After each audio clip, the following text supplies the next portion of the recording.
Hey, it's good old boy Mike. This is good old boy Dave. From Sips, Suds, and Smokes. Sips, Suds, and Smokes covers wine, tea, coffee, distilled spirits, whiskey, scotch, beer, cigars. People whose first name starts with Q. Bad fake British accents. And we always take time to make fun of the people of Alabama.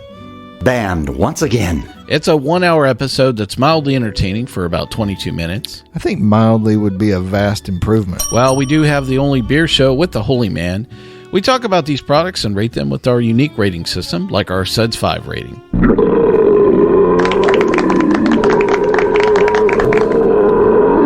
Do you really have something better to do with your life for an hour than actually listen to this show? Well, don't make them think about it. Well, join us on this radio station, podcast network, or via our Android app.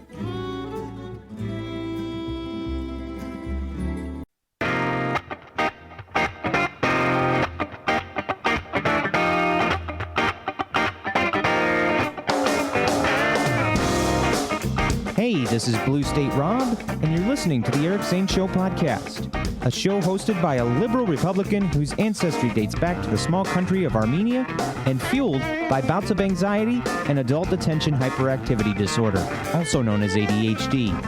It's not the best, but still better than radio. Anyway, here's your host, Eric Zane.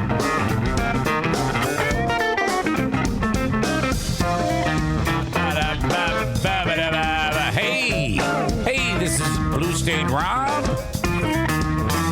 Woo! Yeah!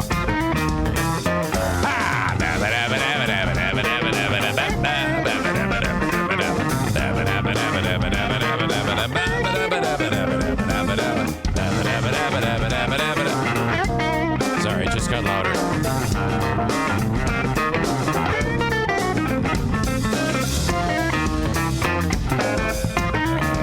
Stinson out of Portland, Maine on the guitar. Thank you very much. Appreciate you. Appreciate everybody. Oh my gosh. As you know, this is a daily show where I discuss news, nonsense, and my personal adventures. Monday through Friday, right here. Wash, rinse, repeat for just over 3 years and 1 month. Unbelievable. Oh, my God. Where to begin? First of all, let me just get the formalities out of the way. The things that keep Eric employed, and that is twitch.tv/Eric Zane Live. That's where you find the live, as it happens, version of the show. This is my version of live radio, except it's on the internet. Twitch.tv/Eric Zane Live. On the Twitch stream, which is brought to you by Irvine's Auto Repair, Grand Rapids Hybrid, and EV, you get the good, the bad, and the ugly. Because more often than not, when things go stupid, on the audio podcast that I upload later on and downloadable wherever you download podcasts, I'm going to clean that up it's somewhat. If there's a major meltdown, I'm going to edit it out. But here live, it's like you're on a tightrope with no net. You're like one of the Wallendas. That's a reference some of you may get, some of you may not.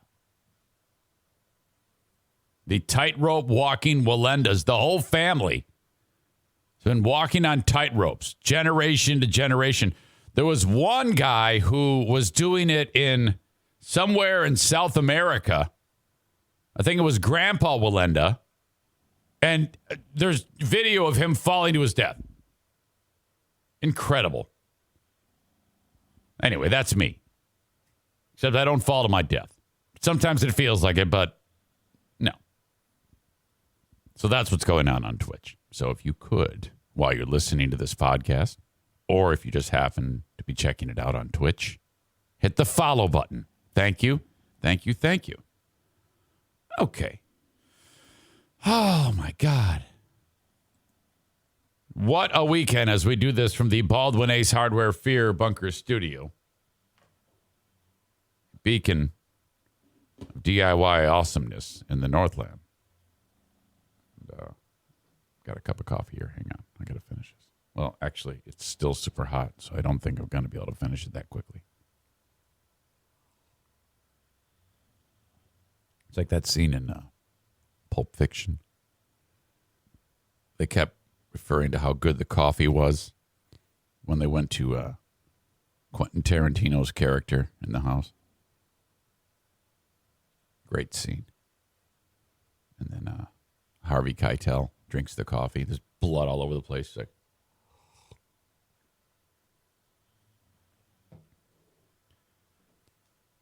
I'm not sure who my favorite filmmaker is. Scorsese, Tarantino, or Christopher Nolan. But the thing about Christopher Nolan films is it takes you about 15 years to figure out what the fuck you just saw. Never was that more evident. That has never been more evident than in the film Tenet. Tenet. I just know everybody moves backwards. It's just so fucked up. Oh my God.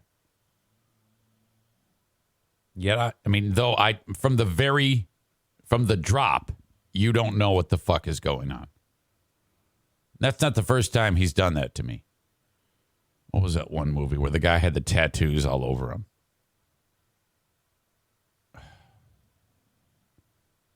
No, not Inception. Did you do Inception? I think you did Inception. I don't know, man. Memento. All right. How the hell did I get on that? It's going to be like that all day today. Seriously. My mind is just like, I had a great weekend. I mean, seriously. I hope you did too.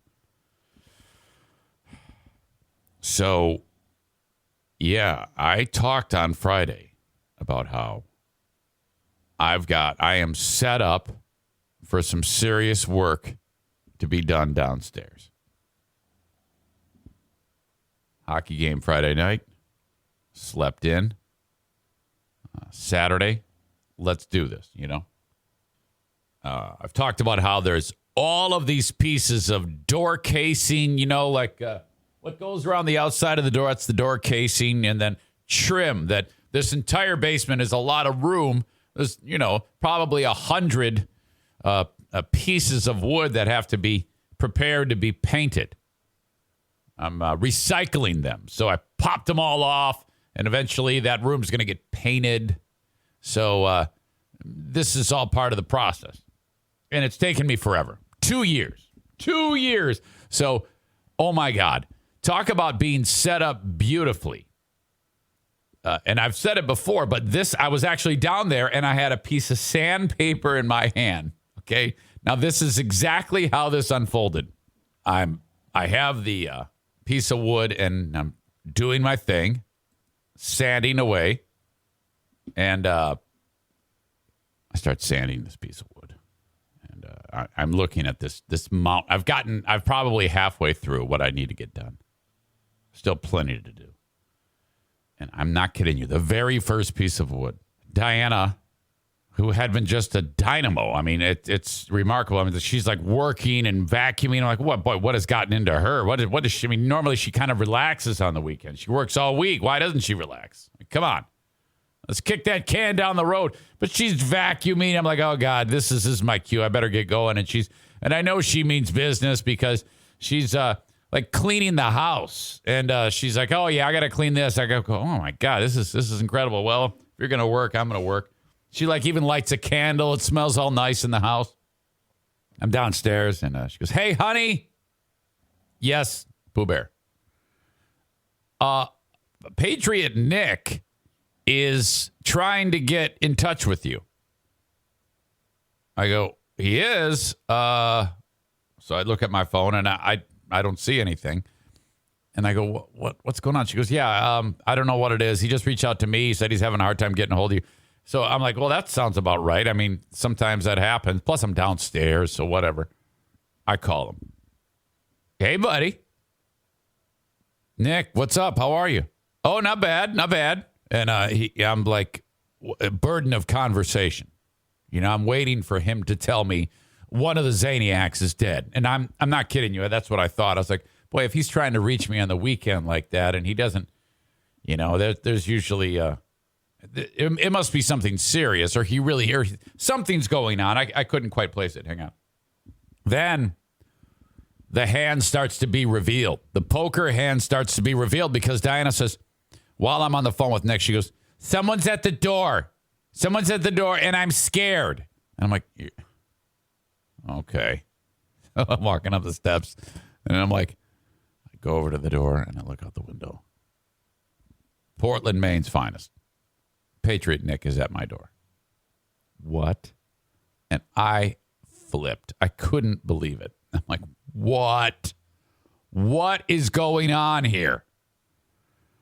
And then his lovely better half, Ashley, comes around the corner. She's shooting video. I think some of you have even seen that video. I believe it's published on Zaniac United. And then I'm like, holy crap. And I'm like touching him. I'm like, you're real. You're real. Okay, this has been in the works.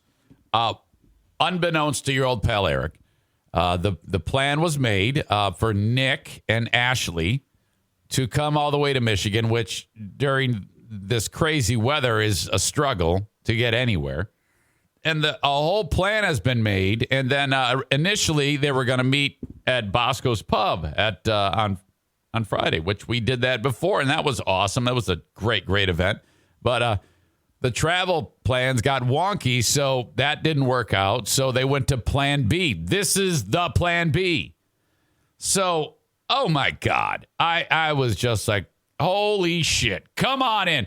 And then, Pellerito's there. He's involved in this too. A lot of people were involved in this. So you all kept it a secret. Everybody, all the usual suspects were in on it. And now the plan is, okay, let's hang out and have a pizza party. So I'm like, and then Nick is like, oh my God, you were working on your basement. You were sanding. Oh man, Diana's going to kill me. And I'm like, sorry, she's waited 2 years. She can wait a little longer. So we all sat down and just shot the shit. The dogs went crazy. And oh my God, it was just spectacular. Ordered pizza. Folks ordered pizza. I forgot. I think Pellerito bought the pizza. It was a rush to who could pay for it first. These people are like so incredible. And I'll say this. Outside, before I started the podcast, this is important for me to point out. It's probably the most important thing I'm going to say all day. Before I started the podcast, I had probably one person who was close to me outside of my family. His name is Jimmy, Fast Jimmy. Since then, I have an unbelievable armada of very, very close friends.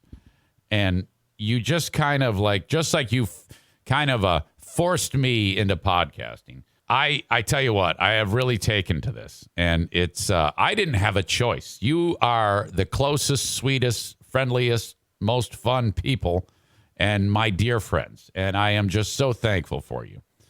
You're like, we're going to be your friends, and that's the end of it. And you're going to like us, and we're going to love you, and you're going to love us. And you're right. That's exactly how it worked out, because I couldn't be more comfortable than having you do what you did. Because I will tell you that if this had been back when I was on the radio, when my audience wasn't nearly as close to me as they are now, as I keep you now by choice, because I want you there, I would be crawling out of my skin by a visit like this. But this couldn't have felt more right and normal. And so I'm just very, very appreciative of that, to have people that are so close to me. And I'm talking about all of you.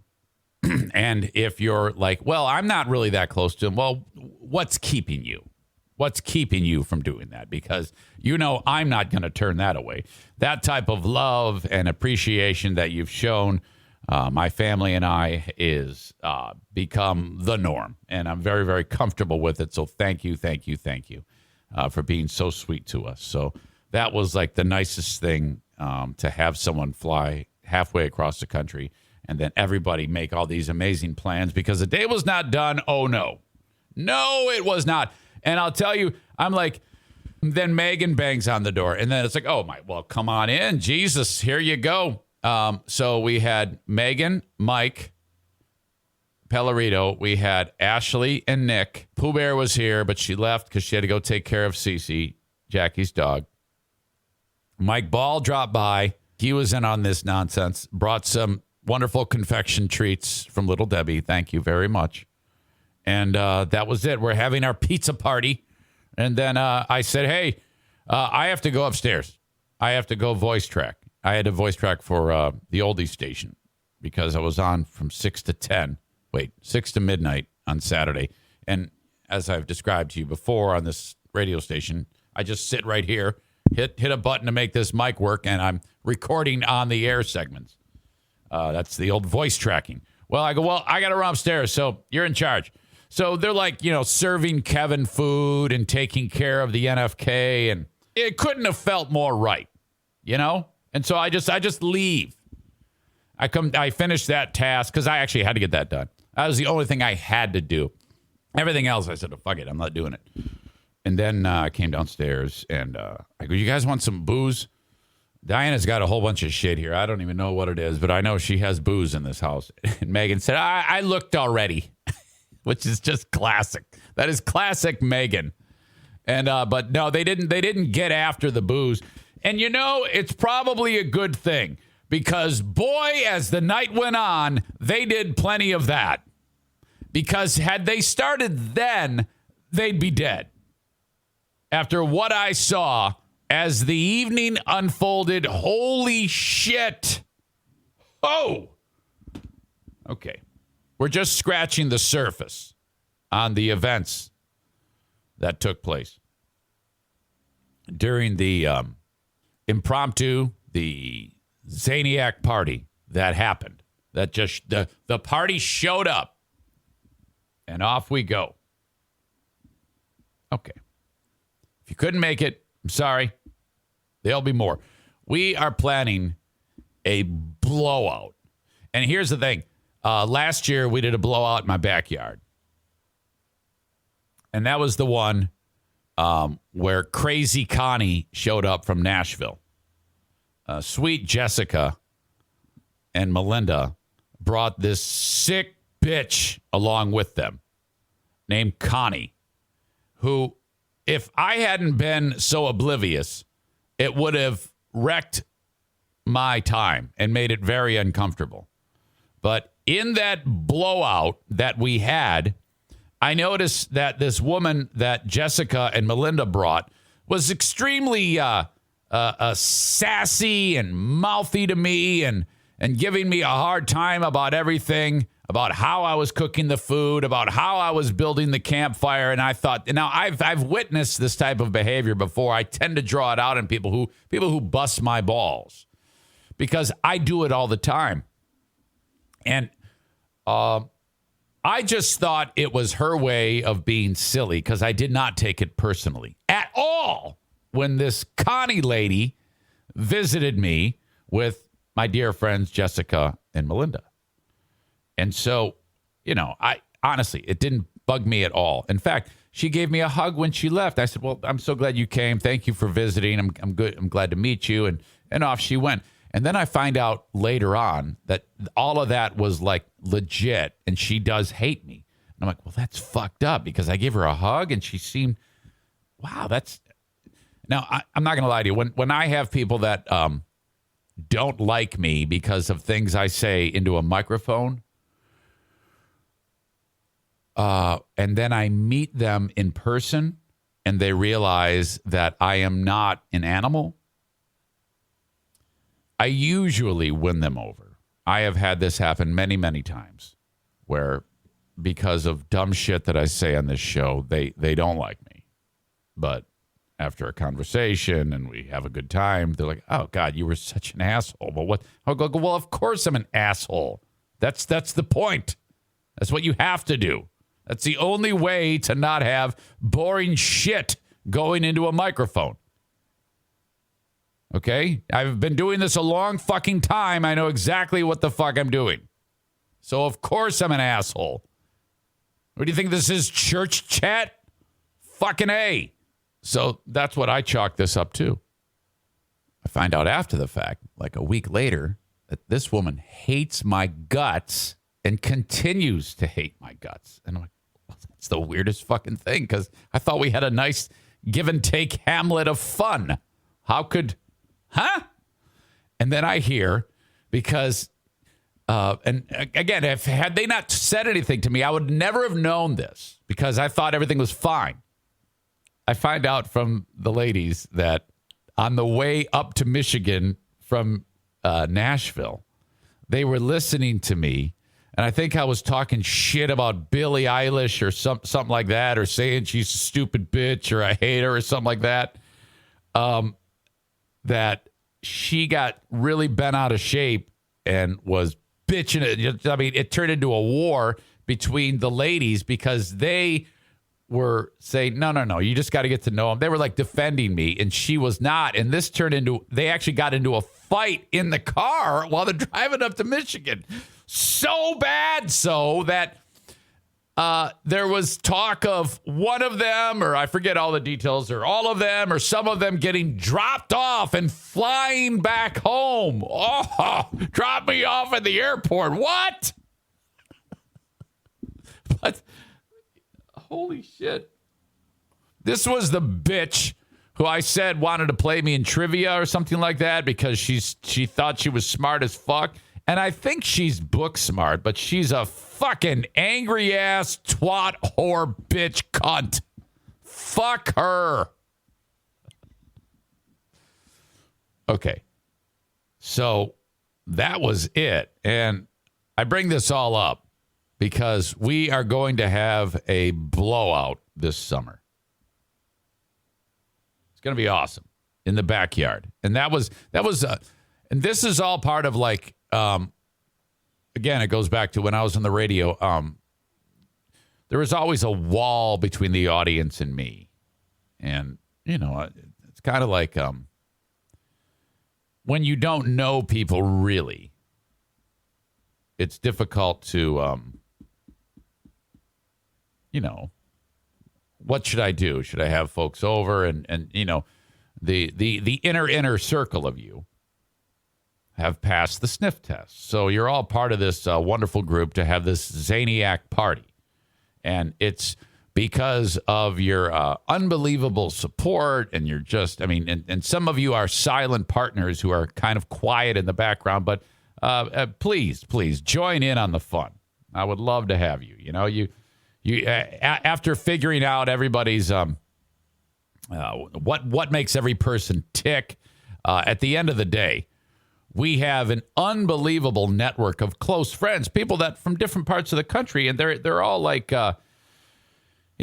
together, and everybody's friendly, and it's just such a deep relationship, and I'm very, very happy for it. So this summer we will have a pool party / barbecue like we did last year, minus Connie, bonfire, y'all kind of hanging out in the backyard. It's just going to be fantastic. I am so excited about it. I'll promise to make a double batch of meatballs and spaghetti because I know that went quite quickly at that party.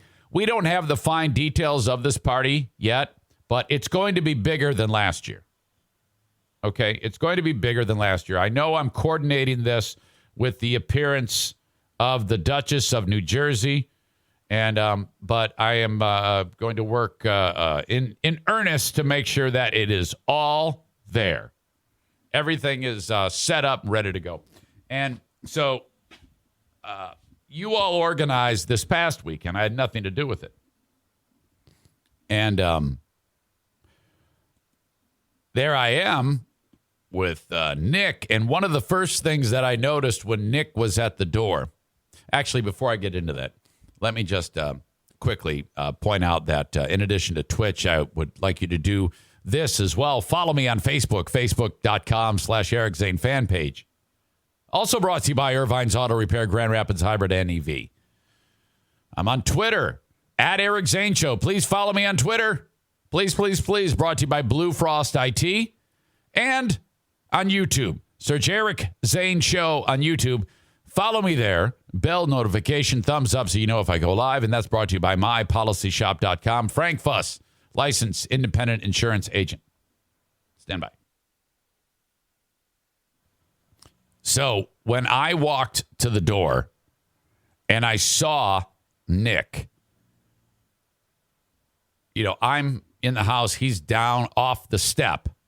And I like, wow, oh my God. And then when he walks in the house, something else caught my attention. In addition to it just being Nick, he's little. And I did not expect that. Wow, what a little shit you are. Just a little fucking sawed-off mole. And when you see him through Zoom or whatever, FaceTime, for all these years, I just didn't expect him to be such a little shit. He is a little buddy. I think he's like the exact same height as me, and I never think of myself as little. I have this Napoleon complex. I'm always like, I'm at least 6'8", the way I run my stupid mouth. But I'm looking at him like, I can't. And I'm actually, when he walked in, I was touching him. Like, you're real. You're a person. And I was just blown away at how little this fucker is. And then his lovely wife, Ashley, she's teeny weeny too, but whatever. It's a lady. Ladies, it's, you expect them to be teeny weeny. So she's teeny weeny. It's like they're a sweet little teeny weeny main shit kicker couple. And into my house, off we go. We had the pizza with the pineapple on it. It was awesome. Thank you for that. What a combination that is. It's that blast of sweetness on the food.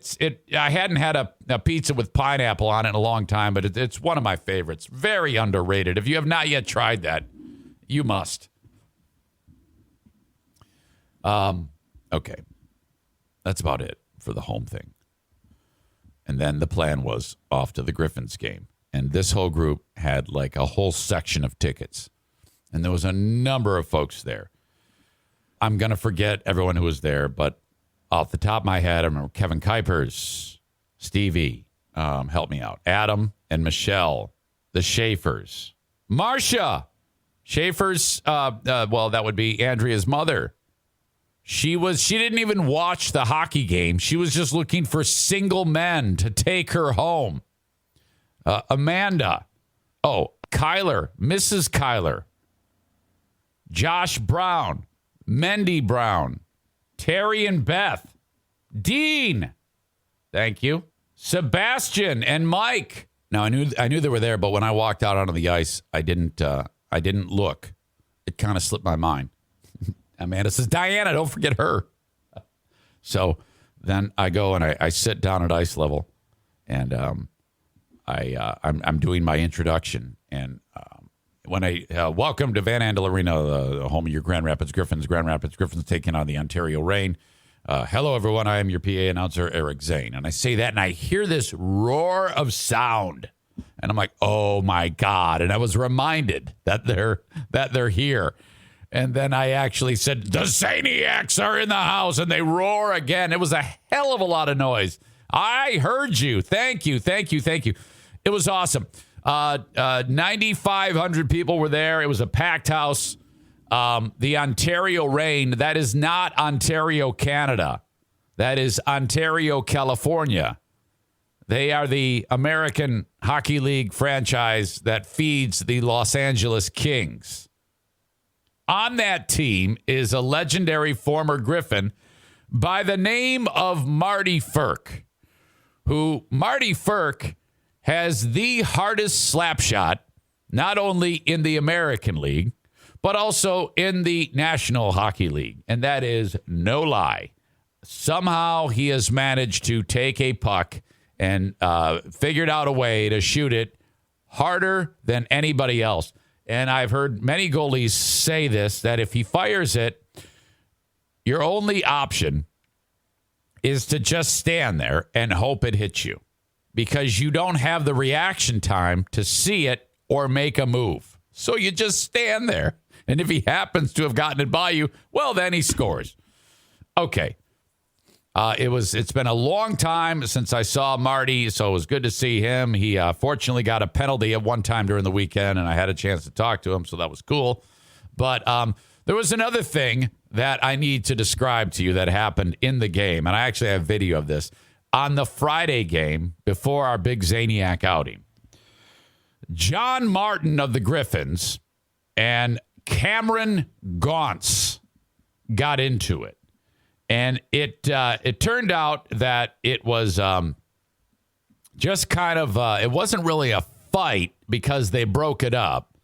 But when they got to the penalty box, they started talking to each other through the plexiglass. Now, I am in the middle of that every time. I have visiting team to my right, home team to my left. And when they start to scream at each other, I hear it all. I'm right there. I mean, it hits me. The sound hits me before it hits them. And Gaunce is pissed off because, he's like, I guess there was a discussion like, why didn't you fight? Why we should have fought. And then Martin, I think, indicated that they were just like, it wasn't really fighting. It was just shoving. And then Gaunce was bitching because Martin actually brought his fist back and slugged him in the fucking face. And he did do that. Martin of the Griffins did punch him in the fucking face. So Gaunce is like, well, why didn't we fight? You know, I mean, Jesus. And then he goes, and the ref gave them roughing penalties. And Gaunce is like, he punched me in the fucking face. He actually said, he punched me in the fucking face. And then they show the replay. And Gaunce had said, you came back from here. And sure enough, right after that, on the big screen, they show Martin size him up and bring back this big hammock and just bash him right in the fucking face. So he thought that Martin should have gotten like a double minor or 5 for fighting or something like that. And but no, they each got 2 for rough, which pissed Gaunce off. So he's pissed. Okay, that ends Saturday. While the Zaniacs were there. The second period ends. These two, the whistle blows, horn sounds, okay? These two get together, and they're ready to go. Unfinished business. But this is rare because the horn has sounded. Typically, they get you to your dressing room as quickly as possible. But it kind of got a little heated. And they ended up getting roughing penalties again at the 20-minute mark. So they go to the dressing room. They have time to sort this out. They cool down. 15 minutes later, the period is set to begin. Gaunce skates in, sits next to me, and he's silent, and he looks like he's going to kill somebody. The referee skates over before the period starts. And he looks in there. He goes, hey, are you going to fight? And Gaunce doesn't say anything. And he goes, if you're going to fight, make sure you do it before the whistle. Don't do it after the whistle or in the case of last period, after the horn. Do it before the whistle. Drop them then. Otherwise, we're going to throw you out of the game. So the ref knows. Then the ref skates over to Martin, and I hear, hey, are you going to fight? No answer. Well, same thing. If you're going to fight, do it before the whistle. If you do it after the whistle, you're going to get thrown out. You're going to get suspended. Okay. So you don't know that. But all you know is that sure enough, they come out of the box, and guess what happened?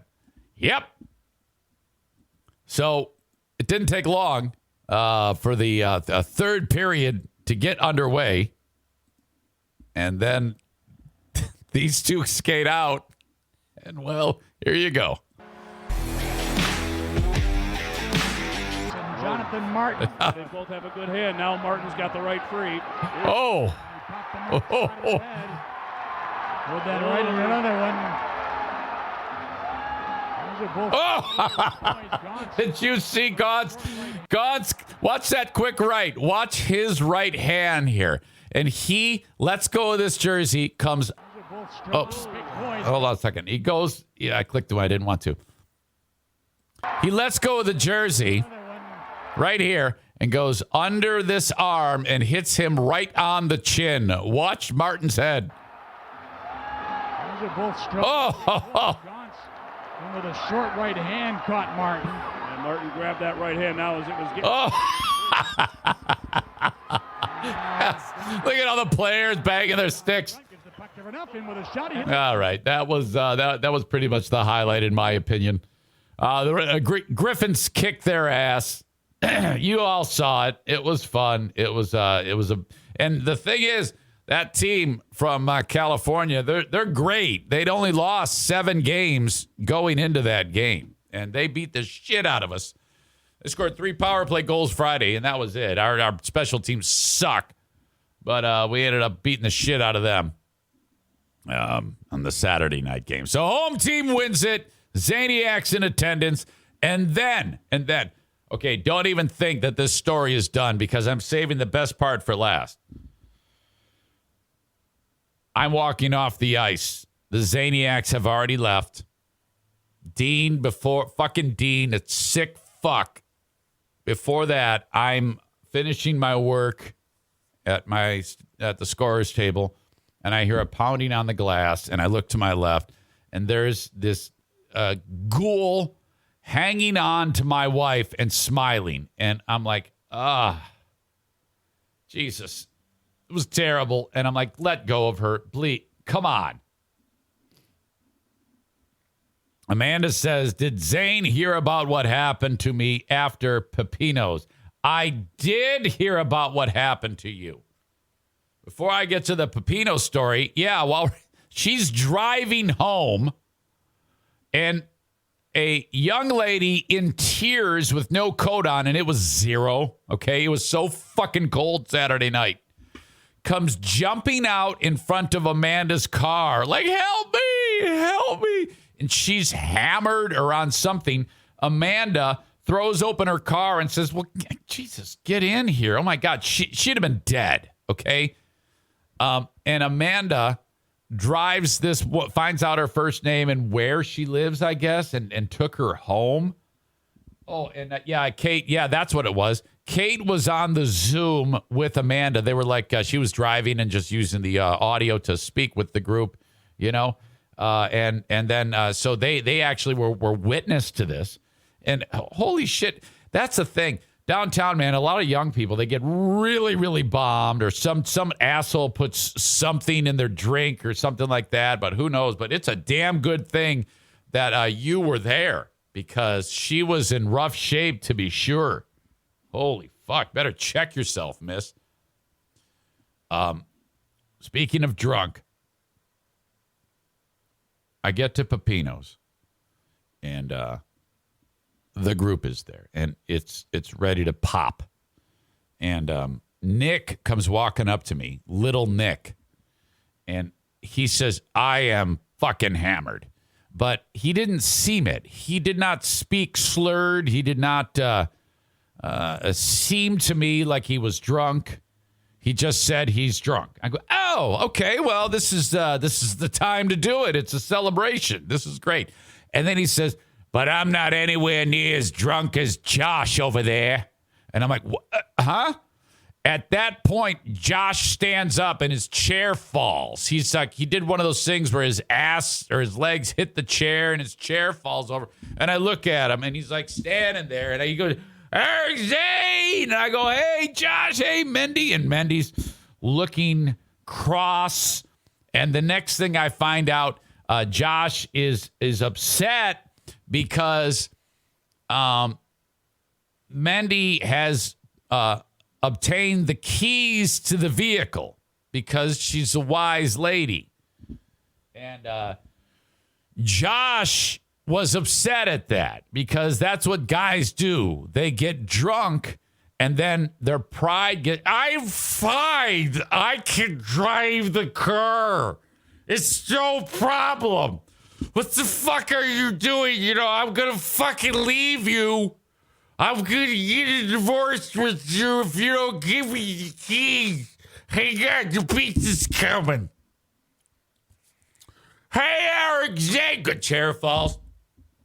Monday took my keys. Oh, fucking, give me my fucking keys. What the fuck is wrong with you? I can't, you're over here. I'll drive home. Put the keys in my hand. Okay. So he's fucking bombed. And thank God, his lovely wife. Oh, Jesus. And the thing is, she's so lovely. Josh, if he'd have just remained, somewhat reasonably sober, he could have had sex with her. And she was so pretty. Holy shit. Well, that's not going to happen. She realizes the only thing that's going to happen is she's going to put him to bed.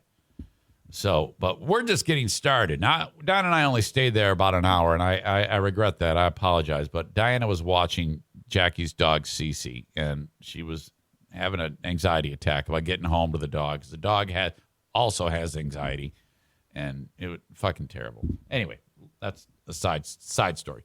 That's why we left so early. But, so wait a minute.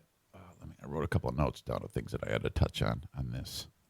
And, so Nick bombed. Kyler bombed.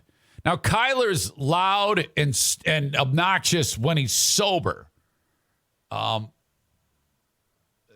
When he's drunk, if you could be talking, okay, if your doctor showed up at Pepino's and was telling you that he got the results back from the test, you have cancer. Like if he's talking to me and say, Eric, I found out you have cancer. Your body's riddled with cancer. You're going to die. I don't know why he'd tell me there. But even if he was, Kyler would burst in and go, hey, want to see my dick? Or something like that. He just is a blurt machine. Okay? Holy shit. So he's shit-faced. Kevin Kuipers is a slurrer. Nick doesn't seem drunk. Kyler does because he blurts. Kuipers is a slur machine. You put one beer in that guy and he's like, hey, how are you, man? I'll fucking have no more beer bogs. So he's slurring. Pellerito's just laughing at everybody. And Josh is pouting. He's like wandered away to a corner and he's humming the song Everybody Hurts while his wife is looking at him, tapping her foot at how shit-faced he is. Okay.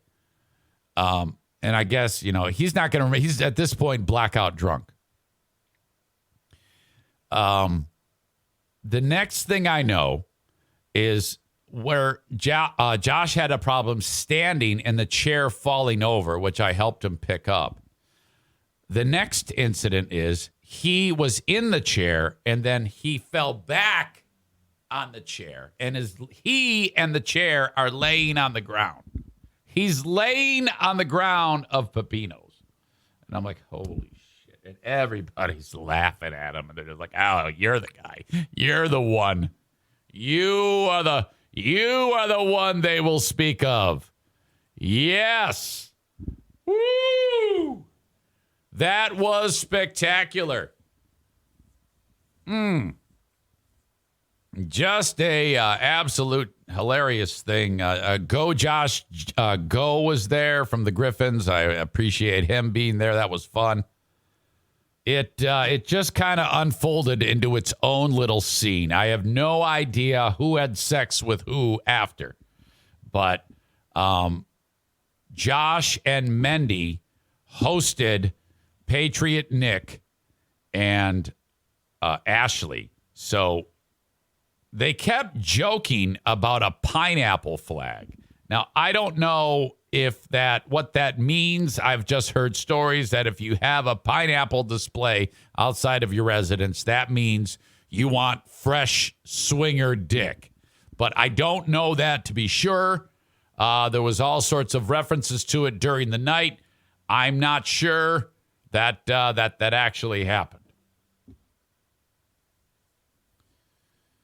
Nick says he vomited on his pillow that night. Josh was the man. The only thing missing from that episode was a green Zoom box around him and a recording. I'm so glad that you didn't fucking do the Keith Moon and choke on your puke. All right. That's about it. That's all I can report. And the next day, there was some mystery as to what happened from some of you. But all in all, good fun. I cannot wait until y'all get back here in the summer. It's going to be a blowout. Please go easy on my neighbors, the Hallelujahs. Okay? And that's, for anybody that gets out of hand, I might have to send you home or call you a cab or whatnot. Just getting out in front of that. All right. Great, great fun. I posted on Patreon this weekend, the Ben and Eric Patreon podcast. That was great. I also posted a free view for those of you who get your content on the free podcast platform. But if you would be so inclined, if you're feeling like it, if you need more to listen to, that's why I do the Patreon. Now, it isn't, there's no sponsors on the Patreon. It's all powered by your dollars and cents. So thank you very much for that. And if you like this free podcast and you're thinking, I need more to listen to, a couple hours every day is just not getting me through my workday. Well, I'm giving you 15 hours a week of Patreon. So that averages out to 3 more a day. So that means I've got you for 5 hours a day on my podcast platforms. That might help get you through what you need to get through. Now, the Patreon Daily Bonus Podcast is an extension of this one. It is just this with no commercials. So it's kind of like that each and every day. Not to mention, there is the Lost Zane recordings, which I publish twice a week from my old radio show on BBL. The Lost, I'm sorry, I am really struggling here. Smarter Than a Former Drug Dealer trivia with Dale. In fact, Aram is taking on Dale tomorrow in trivia for $75. Aram has already said that if he wins, he's giving the money to Harbor Humane. That is very sweet of you. The Insane Asylum, my 2-hour music-driven radio show on Northern Michigan's Q100. You get that before it airs and without commercials. And then the aforementioned Ben and Eric Patreon podcast. I suggest just trying it for 1 month. Because if you're like, well, I don't even listen to it. Or I hate it. Or Zane pissed me off because of his opinion about COVID. If you're that simple-minded. Then you're only out $5 or $10. $5 is all the audio. $10 is all the audio, video, live streams. If you like it, though, convert it to a yearly, and I will save you 10%. And any of you can convert to a yearly anytime. Some of you are like, nah, I like it month to month. I don't want to drop that much cash all at once, which is fine. Whatever you want. Or do nothing. I don't give a fuck. I would love to have you there, but if you don't, I don't give a shit. Thank you for your time anyway. Enjoy the free one, and then we'll call it good. The Open and this podcast, however, is powered by sponsors. Tag Accounting. It's tax season. Have the certified public accountant, Troy Ginzer, do your taxes. He is based here in West Michigan, but he services people all around the United States. 616-301-9516. You're going to love this. You're going to love the red carpet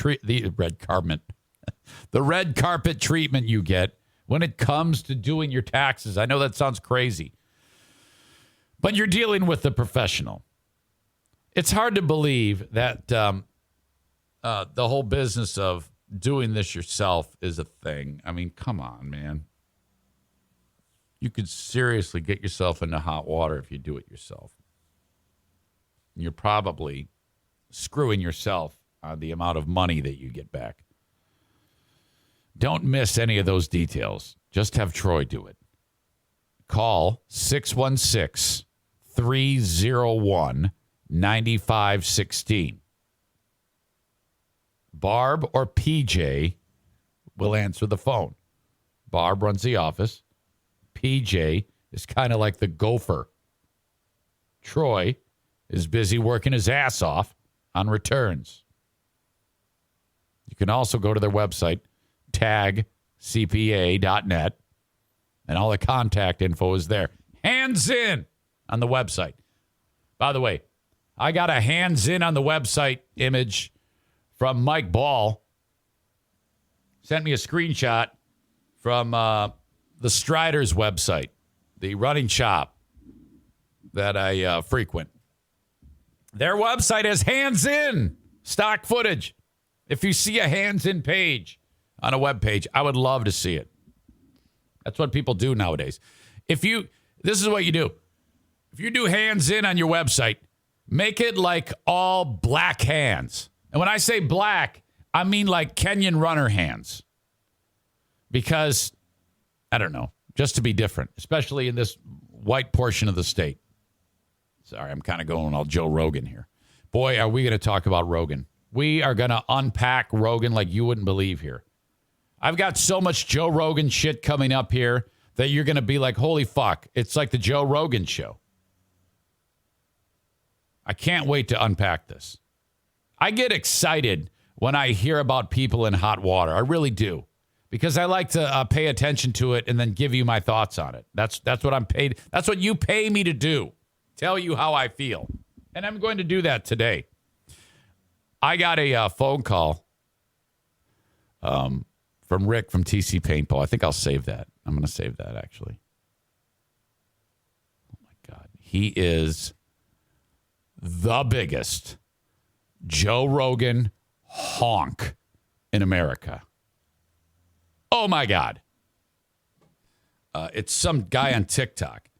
See, I'm sure he's pretty popular. He posted this.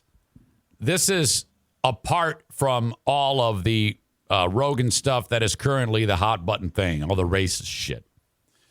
About the anti-vax shit or all of the misinformation and everybody bitching and yelling about Rogan and, all this... all the discussions he's had on his show about with having people who are from the medical community to go against vaccines and whatnot. I mean, it's a long history.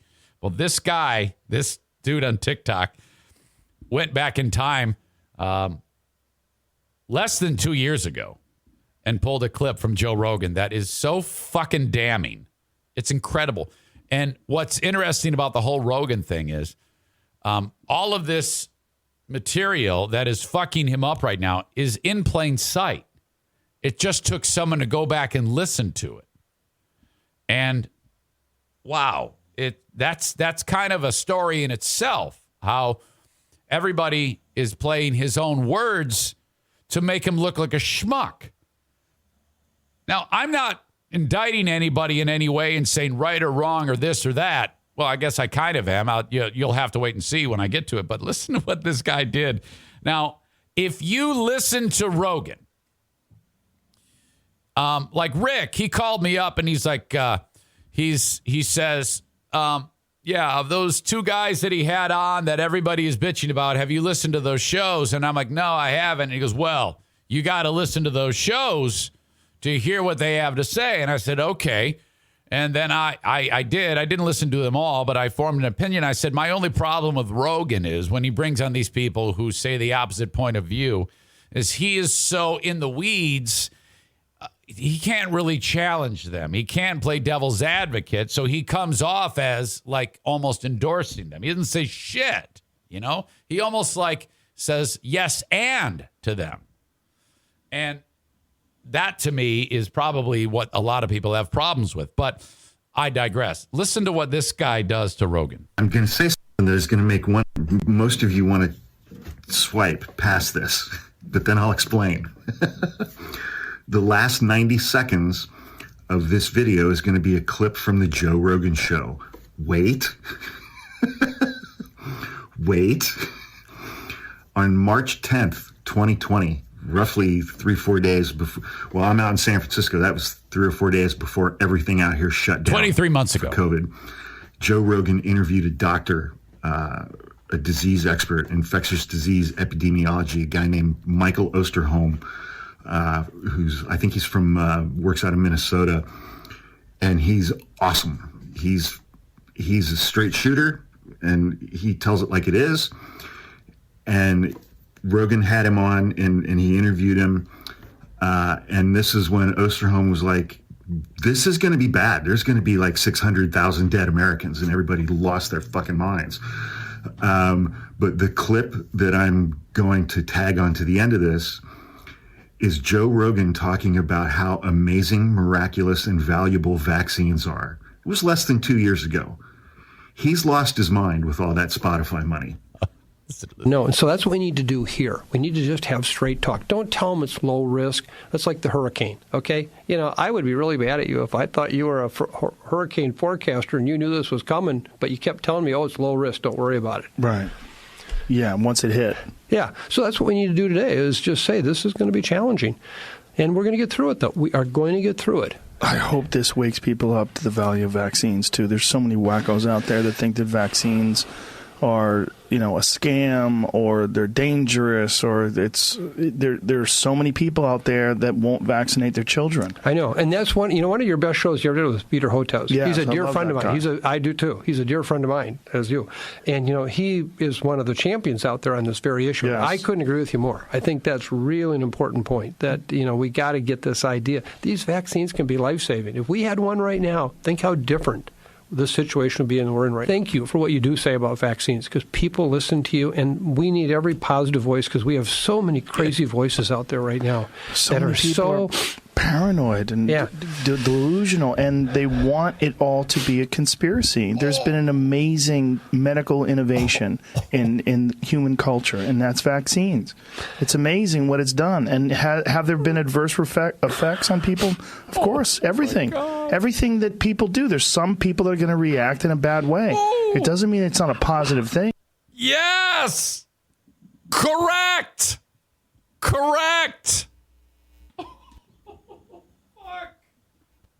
Oh, shit. All right. I said that to Rick, and I go, yeah, is this going to result in his third video where he's spinning shit? Can we get an unprecedented third video from Joe Rogan trying to explain to the world what he meant to say? Oh, no. What happened, big guy? Oh, no. And I don't, honestly, it doesn't, all I'm curious about is I'm Michael Jackson meme eating the popcorn. I don't care that he felt that way 2 months ago and he speaks differently now. I'm not here to stick my finger in his eye or your eye. I'm enjoying the theatrics of this because at the end of the day, none of us knows what the fuck is going on. Okay? This is too good. Yes. Wow. I'm only anxious in the response. And boy, do we have response. And I'll get to that. I haven't even gotten to the big news about Rogan. Oh, my God. Okay. Back to my sponsors. This is why you don't stop. This is why you don't bounce through the sponsors, because I did tag accounting and then I went off on a Rogan rant. Well, actually, I take it back. I didn't go off on a rant. I just played Joe Rogan talking from 2 years ago about the importance of if only we had a COVID vaccine. Okay. It was a wonderful time at Bosco's Pub. That's what got my one of my favorite weekends in memory rolling. And that was all of you again. By the way, I forgot to mention Chris Bruinsma was with us at Pepino's. And he was also at Bosco's, and so was Kyle Ryan. Thank you very much. Bosco's Pub, though, on Chicago Drive in Hudsonville, open for lunch and dinner and on into the night, Wednesday through Saturday. Stop by for a drink or a burger or maybe a Boscarita. Wait a minute. Isn't that what it's called? I don't know. They've got funny names for things. And then on Monday and Tuesday, they open at 4:30. Bosco's Pub in Hudsonville, Michigan. Please go there and mention me. I love your food. I heard about you from the Eric Zane Show podcast. If you are in Hudsonville, Michigan, obviously this is very for the local crowd only, where I'm located. Part of Terra Square in Hudsonville, Michigan. If you need to find it out specifically online for directions, just go to boscospub.com or search them out on Google, and there you go. Okay. And then there's, of course, Frank Fuss, mypolicyshop.com insurance. Frank is a licensed independent insurance agent / broker. I've gotten so used to explaining what it is that Frank does. I know there's a number of things that I park on each day, and today I want to park on a supplemental insurance policy. That sounds boring and shitty, but it's incredibly important. And I had a discussion with Jacqueline again yesterday. And she says, Dad, I tweaked my knee when I was playing soccer. I go, well, you're going to destroy it again. And the way your insurance is now, it's through your workplace, right? She goes, yeah. I go, well, when you destroy it again, and then they have to actually put a whole new knee on, and that $200,000 surgery hits, your workplace insurance is shit. Most are, Your employer tries to woo you with, what benefits? You've got employee insurance. I'm paying for your insurance. But the insurance itself is a shitstorm. You're looking at this prescription plan. You're like, what? Or this copay amount or 80-20. How about that one? Yeah, when you meet your deductible, the deductible's only $500. It's great insurance. It's not. It's you pay 20% of your cancer treatment. Oh, that's a fucking game changer. That'll wreck your life. You're going to declare fucking Chapter 11. Don't fall for that shit with your employer. Get a supplemental insurance policy to fill in the gaps. They're not expensive, and boy, that's when you go to the hospital and they say, oh, okay, yeah, we got your insurance card. Do you have any supplemental insurance, by the way? And you go, no, I don't. I've got my one that my employer gave me. Oh, okay. In the back of their mind, a lady who is, while you're bleeding out, she's getting your insurance info. She's like, oh, no problem. She's thinking to herself, this guy's fucked. Bankruptcy right here. Get a supplemental policy. You're going to have a horrible time. Call or text Frank, 616-914-4070. Anywhere in the U.S., buy a supplemental insurance policy from Frank. Now, when I say anywhere in the U.S., what I mean by is he'll tell you if he can help you. Because in some states, he's not licensed, but I'm too lazy to find out which ones. So call him anyway, and he'll tell you if he can help you. And if he can't, he's going to get you in touch with someone who can do the same damn thing. Okay, one of his cohorts in the insurance biz. 616-914-4070.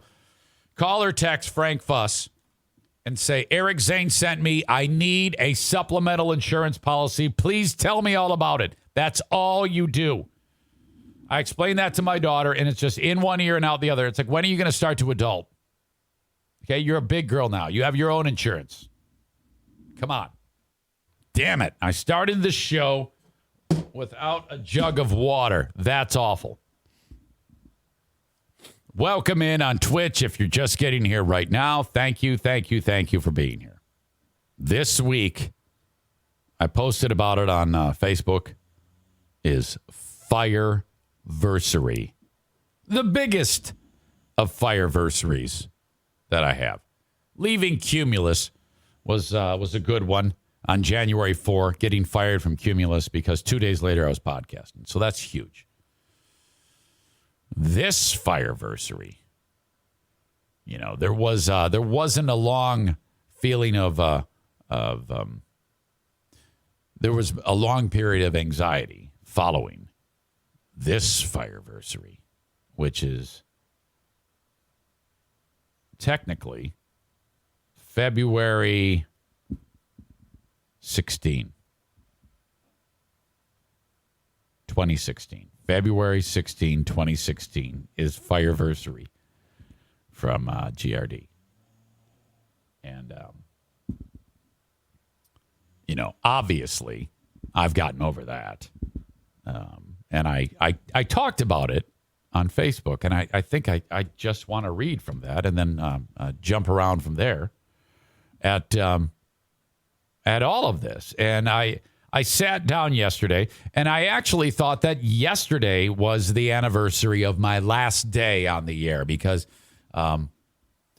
it was last day on the air, and then I got suspended. And then technically I was still an employee until the 16th of February when I was, no, wait a minute, until the 12th. I take this all back. It was the 12th of February, Friday, that I was fired, but it wasn't announced until the 16th of February, 2016 on the radio. No one mentioned it until then. But actually, let me start with this. The whole story. Wednesday, February 3rd, in the evening, I met my brother, Norman Bummer, at Olive Garden on the east side of Grand Rapids. He was in town. We shared a meal. After that, I was going to the Drive basketball game, then known as the Grand Rapids Drive. As soon as I got there, we were ready to go, and then the game started. The shot clocks did not operate. One operated, the other one did not. And we couldn't figure out what was up. Time passed. Joel Langlois, the owner of the Deltaplex, showed up trying to figure it out. He got onto a ladder and went up and was trying to unplug the fucking thing, and it was hilarious to see. Typical minor league basketball type of thing.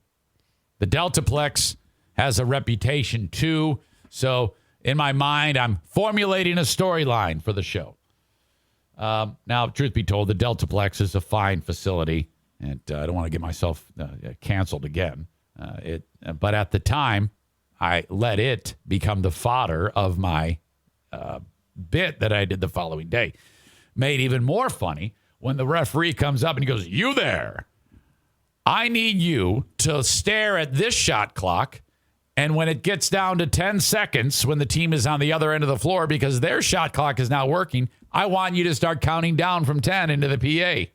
10, 9, 8. So everybody will be looking one way, and I'm staring at the shot clock with a microphone. 10,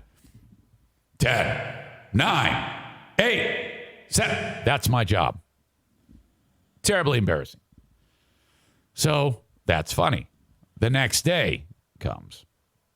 That is Thursday, the 4th. I tell this story. While telling that story, Joel somehow gets in my brain as the guy I need to make fun of in this story. It's his fault. His building's, making terrible. Building's a piece of shit. Oh, look at it. He's standing around in his stupid Lee dungarees jeans. Oh, my God. I, of course, wasn't swearing. It wasn't nearly as abrasive as I'm making it now, but I was dogging him over it. No big deal. He took a hit. He took a lump. Take your lump. It was a bit. Well, that ends. I didn't think shit of that. The show ends. I didn't for a second think anything was wrong. There was a lady in the studio there named Lindsay. I don't know who she was. She was in there she had won a charity, was able to enjoy the show. She saw this happen. Show ends. Door opens. It's Russ, the general manager. And he goes, "Oh, boy, I'm going to get a call." And that was his way of handling it. It's like he's going to wait until someone complains before he does anything, I guess. I don't know. I go, what? What are you talking about? Yeah, I bet you Joel's going to be upset about that. And I go, yeah, whatever. I never took this guy seriously. He was impossible to take serious about anything. But he was serious. So, all right, that's that. And I didn't think anything of it. I go home, and I have forgotten the interaction. I've forgotten what I did. I go home, 3:00, phone, Russ. Yep, he called. He's pissed. You're in trouble. Oh, boy. So this was hot on the heels of months earlier when there was a commercial from the Michigan Department of Health. It was not a public service announcement. It was a commercial, a paid advertisement from the Michigan Department of Health. And it was one of these, there is hope for AIDS. There is a shining light. We can help you get through AIDS. And there's like this guy on there, and he goes, I have AIDS, but my life is not over, and I will defeat AIDS. And it was super solemn, and it's got this uplifting music in it. And then the audience would hear Peter Griffin singing, you have AIDS, da, da, da, da. I'm here to tell you, boy, that you have AIDS. And I had been doing this for years. 4 years. To uproarious laughter every time. Hot Wings and I would howl. Greg, not so much. He was pretty pragmatic. And he would oftentimes be like, you should not do that.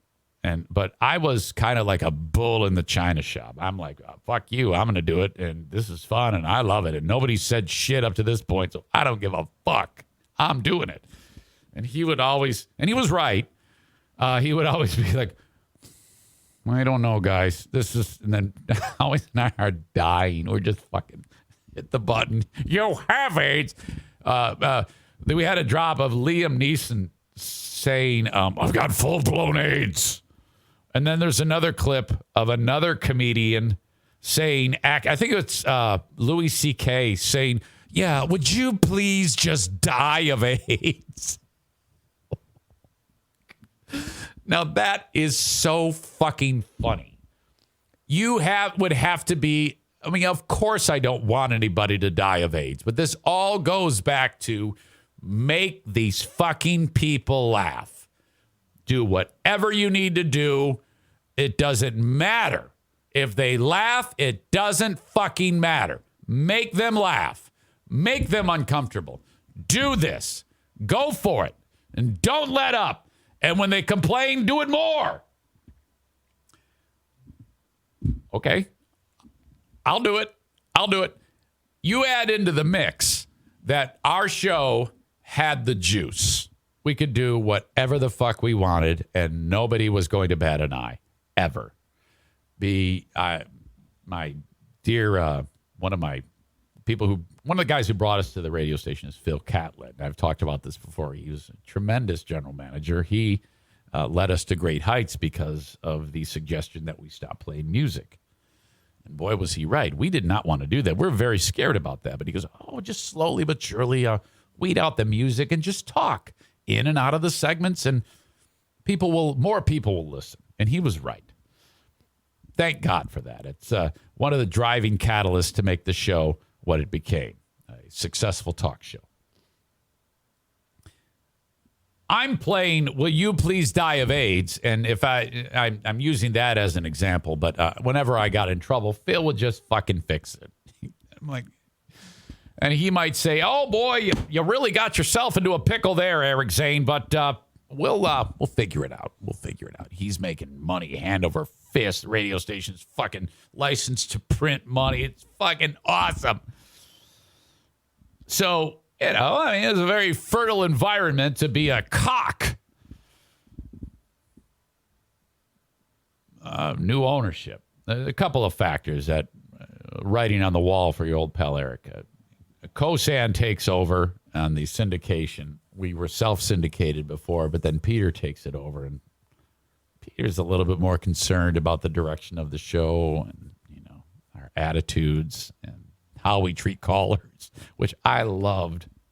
I mean, okay, if I'm there doing that show and some cock calls with the most boring or a call that is a lie, it is then my duty to say, this is stupid and you're an idiot. Shut up and hang up on him. That's fun. And that's what the audience loved. If I just sat there and went, okay, well, thanks for the call, you're going to hate me. So, I would do that. And Peter didn't like that at all. He didn't like the language. Some of the drops were a problem. So, the landscape is changing before my eyes. You bring into the mix, this company is sold to Town Square. And, Phil Catlett leaves. We're trying to find the right leadership. We find this guy, Russ. Russ is different. It's not what I'm used to. So now I'm these things. This is all based on years of looking back on this. I wouldn't have been able to tell you this years ago. And I'm still me. I'm still a fucking idiot. And that was the behavior that was rewarded handsomely for so long. Well, no. Now, oh boy. So when I'm playing You Have AIDS, Russ calls me and he goes, we got a phone call. We got a call from a guy who's got AIDS. And he's pissed. And so Russ is by the book. Phil was, I'm going to do what I can on my own and fix it. Russ is not. So I got in trouble for the AIDS thing. And they suspended me for that one. And then, all right, I had to sign a document that said, I will never, ever be a fuck up ever again. I will never, ever piss anyone off as long as I live. And it lasted for a year and 4 months. And then the Deltaplex incident. So Russ calls me at home. I know this is a long story, but I enjoy telling it. And he says, yeah, boy, yeah, Joe called. And he was mad. He was actually sounded mad, which is impossible to have happen. But he did. He managed. You're going to be on the air tomorrow, and you're going to make an apology. Now, I also made an apology for the AIDS thing, and I made an apology to Joel. And I'm here to tell you now that I am not sorry about anything. I only said sorry because they told me to say sorry. And those were not intended to be mean. It was just intended to do my job. So I take back all apologies. They were bullshit. I was just doing that because I was scared shitless and afraid I was going to get fired. I do this apology. It's awkward. That was at like 9 a.m.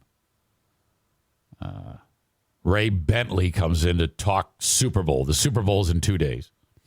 Denver Broncos were playing it. That's all I remember. We have this big meeting, and it's me, Russ, Tom, the operations manager at the time, Greg, Chris, Joe, Steve, and oh, God. Talk about going around the room. Every single member of that show and management in that room. You know that there's a you might have this in your toolbox. It's a heavy gauge wire with little wire. It's like a pipe cleaner, but made of wire. And you, I think if you're in plumbing, you use something like this, and you have a motion of like back and forth. Well, my asshole was the copper tubing, and they had that tool, and they went up my asshole and turned it numerous times. I'm like, oh, yeah. Oh. And they're just like, oh, my God, they're just killing me. I'm like, oh, fuck. And then they all leave, and Russ says, you're suspended all next week. You're out.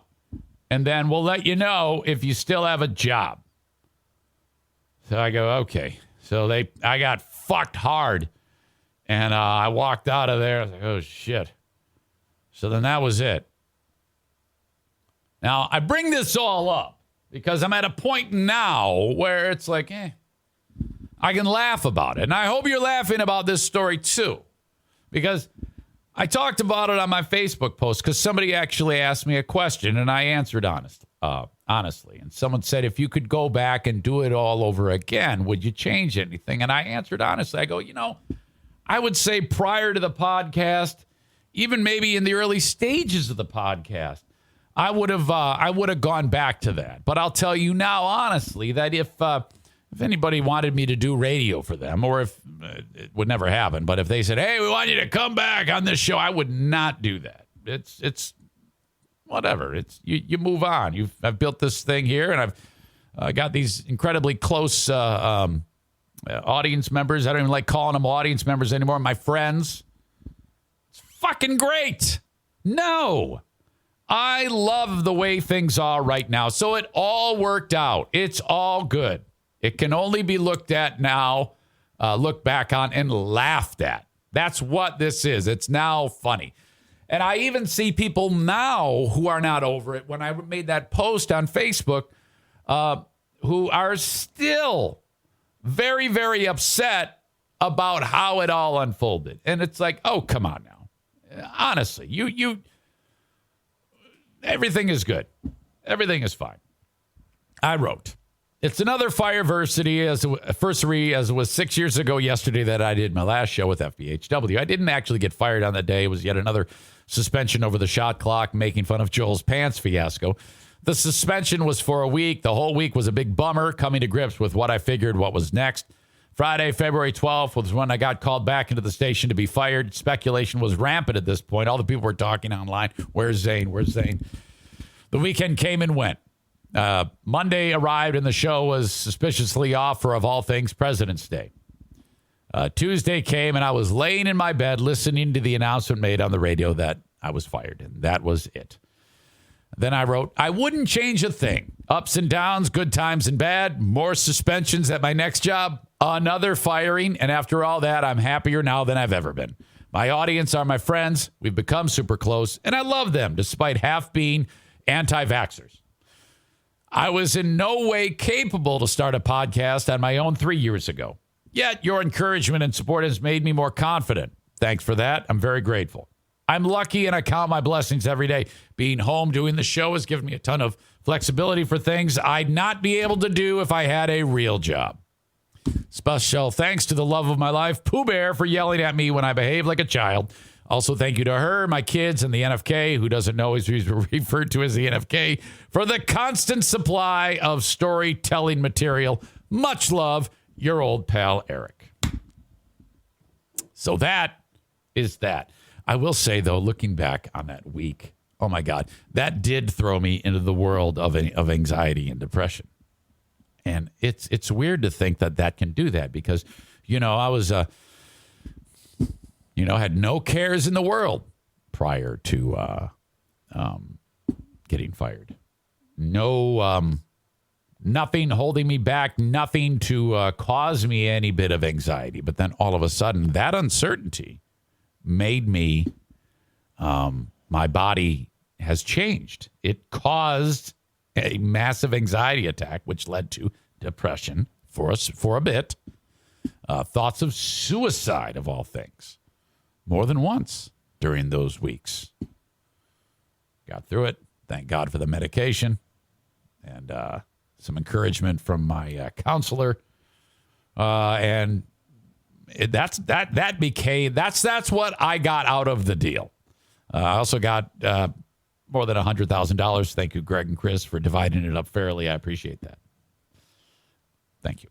Well, we had built the company to a certain point. Basically, they just went, all right, here's what's in the bank. We're going to give you a third. How's that sound? All right, I'll take it. Thank you.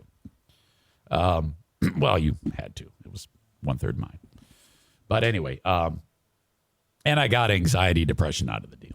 But that's all good now. I fixed it. We're fine. And I owe a lot of that to you. Thank you for always supporting me and not letting me down and putting up with me when I act like an asshole.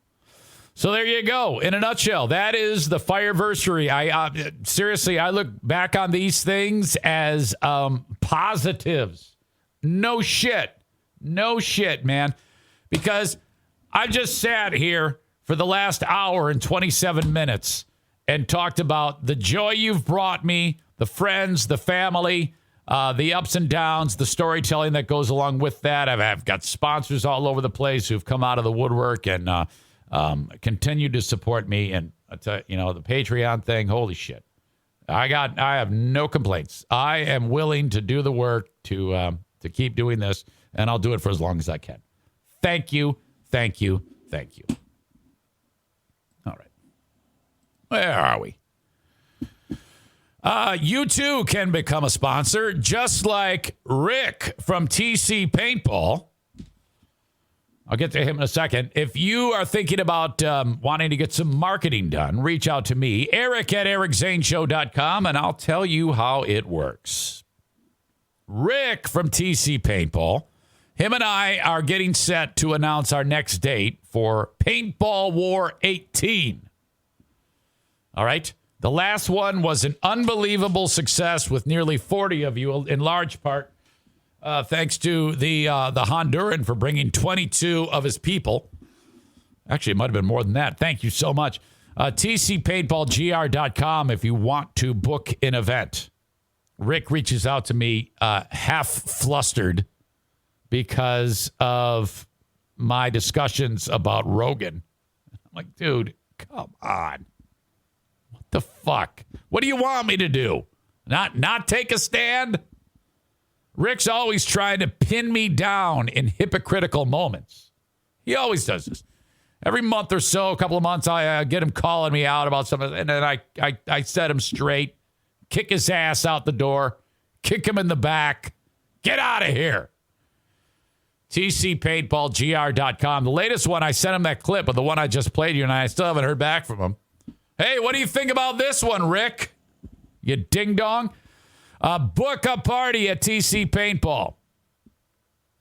Whether it's the neighborhood kids, the dads, the bachelor party, the bachelorette party, workplace experience, team building, you can do it all at TC Paintball. And, man, they do not let you down because they make it all so easy. Basically, all you got to do is walk in there dressed like the way I dress every day. And, they're going to hook you up with the mask, high-quality rental gun. I mean, seriously, they're great. They have great rentals there. They did not go cheap on the rentals. And then the bag of paint, all included in the cost, and then the field time. The matches are refereed, and it is awesome. TCPaintballGR.com. I've got a client a sponsor that installs flooring. It is Bennett Flooring Installation. And back to my basement. After I had some free time after the big get together this weekend, I am only 12 pieces of wood, 12 door casing pieces away from the sanding work being done. And then I'm transitioning to taping. I'm telling you, it's going down. Eventually, Jacob and Jason Bennett are coming over to my house to the basement to install the flooring. I suggest doing it this way. Taking care of all of the grunt work yourself. That's going to save you a ton of cash. You can have Jacob and Jason do it if you like. But if you want to save the cash and have it still look as professional as anything, look the most professional, do it yourself. Call up Jacob and Jason, 616-318-0167, or text them. Say, Zane sent me, come measure. If you're in West Michigan, this is what you want to do. 616-318-0167 for Bennett Flooring Installation. And as we get closer to Easter, the Easter Bunny is going to be delivering a flooring install to a needy individual. So, I recently deleted all of my emails in my inbox. You will have to start from scratch if you did not receive flooring in the last giveaway. You'll have to resend. Subject line, flooring giveaway, or Bennett, or something like that. So if you sent one in the past, you might want to send it again. I haven't yet started officially talking about this, but that is coming. So you're all in the running. If you've sent one in the past, we've had 2 people get flooring installed, 2 families. It's going to happen again. My friends at Full House Comedy are reminding you that they are the only venue for comedy in West Michigan. And if you go to fullhousecomedy.com, Dwayne Gill is appearing this week.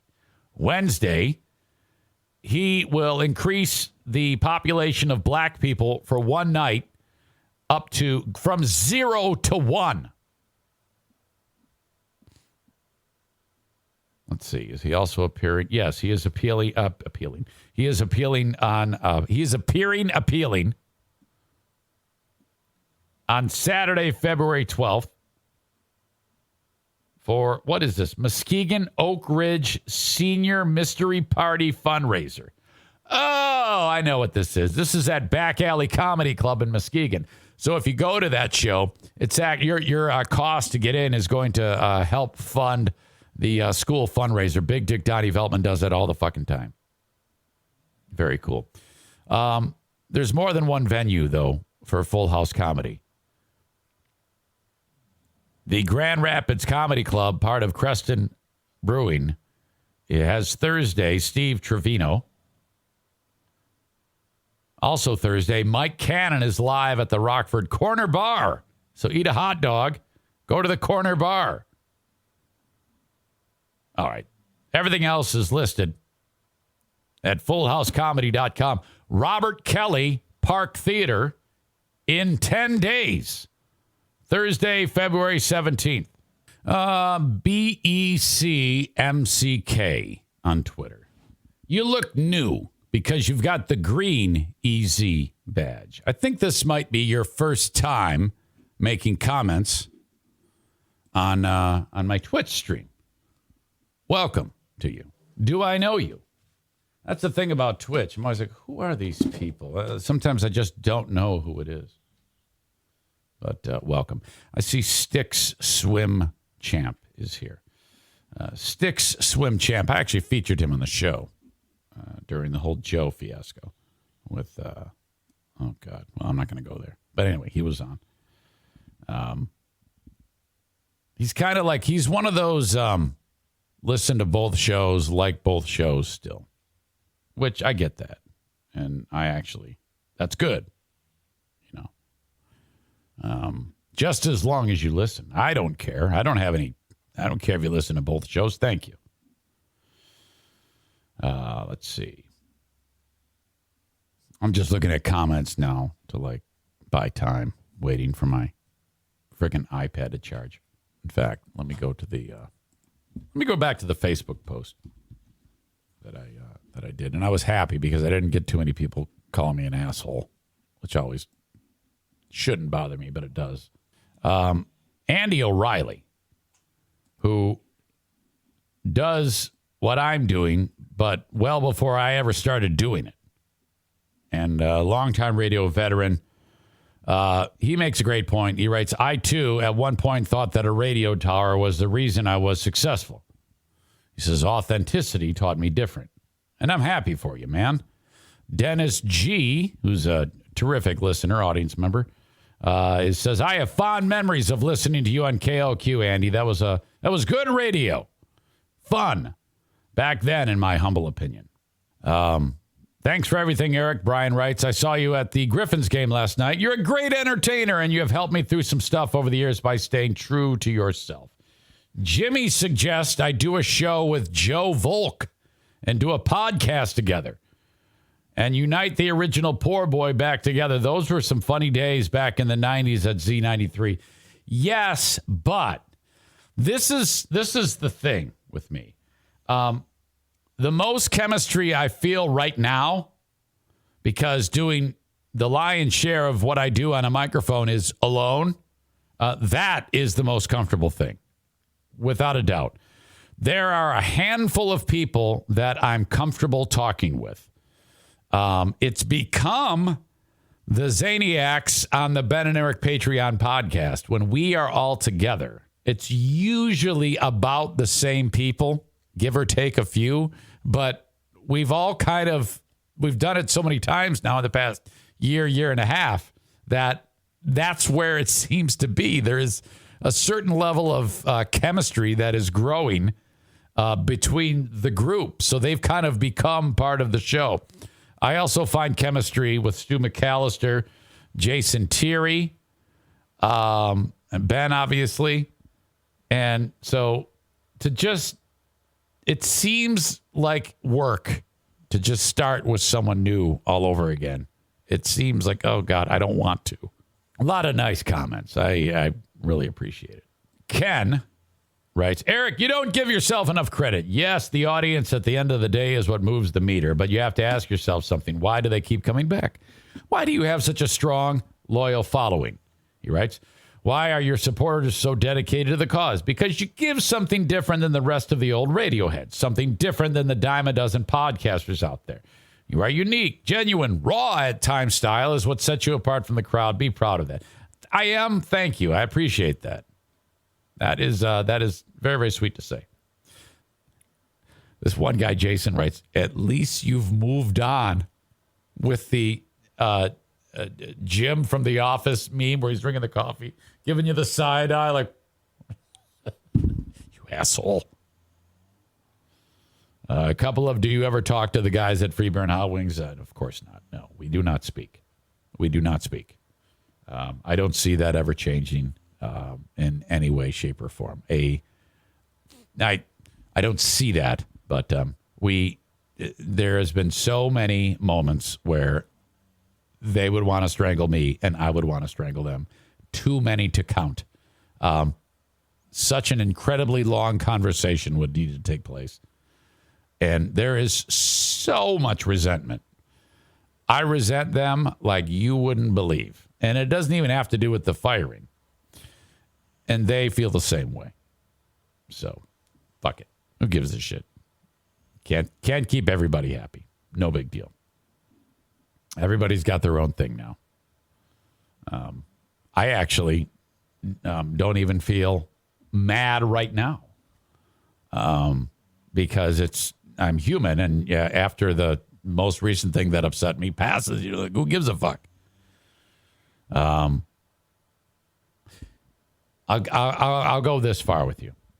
If a mediator, like a mutual friend between us, said, hey, I'm getting you together, I would do that. I would have that conversation. I wouldn't shy away from it.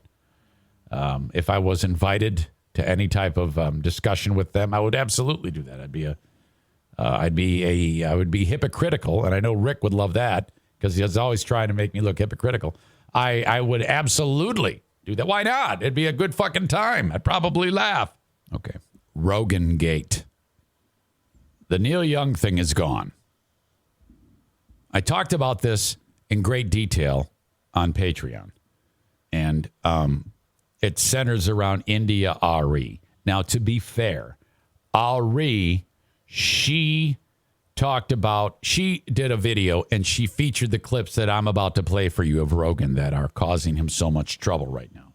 However, in that 4-minute segment that she did, you'll have to hear it on the Patreon, she went into detail about how Spotify, her problem is Spotify's paying him $100 million on the backs of black artists. She says she was told, and I have no reason to think she's making it up, that most of the money that is made on Spotify is from black artists. So her point is, this is not right for him to make that money on black artists, according to what she says. And then she says, either take me off, and then she says in the clip, or pay me. In fact, I won't play the clips because I'm going to do that myself of Rogan. 0.003 to 0.005. Talk about how much money she makes. % of a penny, and you take this money that you generate over here, because all the rest of it goes somewhere. The subscription fees go somewhere. So you take this money that's generated over here and you use it to invest in this guy. Do what you want, but take me off. Okay, now if she ended it there with, take me off. But she doesn't. Or pay me too. Okay, that, in my opinion, is the problem with her. Everybody wants to jump on Rogan because there's clips of him saying the N-word, and it's horrible, and I'll get to that in a second. I'm not going to sidestep that. She just said, either take me off or pay me. Well, that's kind of like speaking out of both sides of your mouth. You would want them to pay you when they're letting him get away with saying those things? I think that the appropriate thing, that you were doing great until you said, if you pay me, I'll go away. That's what she's saying there. And I don't just mean me. I mean us. Artists like me. Pay us too. So it's okay for Joe Rogan to say those things as long as us black people that he's saying these things about get paid? Pay podcasters of color too. So artists... Well, okay. Relations from Spotify called me yesterday. And they asked me what I want, and I've been thinking about this all night. Money. I'm not going to say it all here, but what I want to say... Why not? Say it. ...to you is something that I already knew, but I want you to know that they said it last night. Most of the streams on Spotify are black music. But we know that if you're paying attention at all, you understand the role of black music in this world. So that's a deeper nuance. There's the musicians, there's the black music that is the backbone of the whole music industry, that's the backbone of Spotify too, who are historically underpaid and mistreated and all this stuff. Just there's a historical context here that makes all this matter. And then there's this guy, and you take this money and you pay this guy who says this stuff? Okay. No. And so it took Anil Young to open the door for someone like me, but I walked through it because I've been standing at this door for a long time. Oops. One of the hashtags I put on my post, the written one, was, what if we all leave? And that's what I'm trying to see if we could get to happen. What if we all leave? Then we can start having a conversation. It can go from a conversation to a negotiation. Boy, I don't know. I think she looks terrible there, and I don't even think she's aware of how terrible she looks. She just said, I need my money. And that is bullshit. I mean, if you're going to make a big stand over what he said, I think what he said is a perfect thing to take a stand about. But you also said, pay me. Okay. So there's that. Friday, this started to percolate. And then by Saturday, Rogan had responded, which I didn't think that this would go the way it did, but he has responded. I'm going to get to that in a second. But this first clip, the Planet of the Apes clip, I talked about this on the Patreon. I featured this clip more than 2 years ago because I saw Alex Jones ripped Rogan a new one. And I don't know if it was a feigned aggression or them just busting each other's balls, or at the time they were fighting. But Alex Jones said something about, he played this clip on InfoWars. This exact clip that I'm playing for you, he played. And if you're triggered, it's rough. It's racist talk by Rogan describing when he was younger going to see the film Planet of the Apes, and the cabbie took him and his pals to a black neighborhood to see the film. And this is what he described it as to the people that were on the show with him. Says, okay, take me to this one. And the guy goes, okay. I go, is that in a good neighborhood? He's like, oh, yeah. Guy barely speaks English. He takes us there. We get out, and we're giggling. Oh, we're going to see Planet of the Apes. We walk into Planet of the Apes. We walked into Africa, dude. We walked in the door, and there was no white people. Okay. You heard the clip. Okay.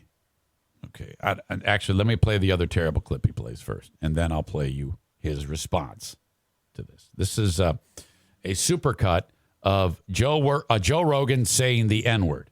Okay? Like, you know, the nigger thing. Yeah. Saying the word nigger. Well, you've already said nigger. D is just like nigger. Saying nigger. She's calling you a nigger. It's like this boy that he's a nigger, but starts calling them niggers. Word nigger. There should be a word like nigger, especially like the word nigger. That's our nigger. About niggers. He says nigger. Guy, a nigger. And then our niggers start saying nigger. Allowed to use the word nigger. Out the word nigger. See nigger. Word nigger. Say nigger, and he couldn't say nigger. And most nigger. Okay. Now, I don't think, I'm just going to guess, but I don't know that every single example there is not intended to cause a horrible reaction or be mean or racist. I am guessing that, but I don't know because I have another clip of him making the Planet of the Apes joke. Now, I don't give a shit what he says, what I'm about to play for you. I don't give a shit about any excuse. There is no way in hell he didn't know better in every example that I just played for you. If that was me and you happen to, this surfaced on me and the same, everything else is the same. It's just me saying it. I would say the only response that is appropriate is, yeah, I talk like that. I used to talk like that. I don't anymore. I would just tell the truth. I wouldn't try to spin it in any way. And I kind of got the vibe that he does, that he is spinning it. You be the judge, because I was surprised at this. He spoke on Friday or Saturday, and he looked a little bit like Dr. Evil in this clip. Hello, friends. I'm making this video to talk about the most regretful and shameful thing that I've ever had to talk about publicly. There's a video that's out that's a compilation of me saying the N-word.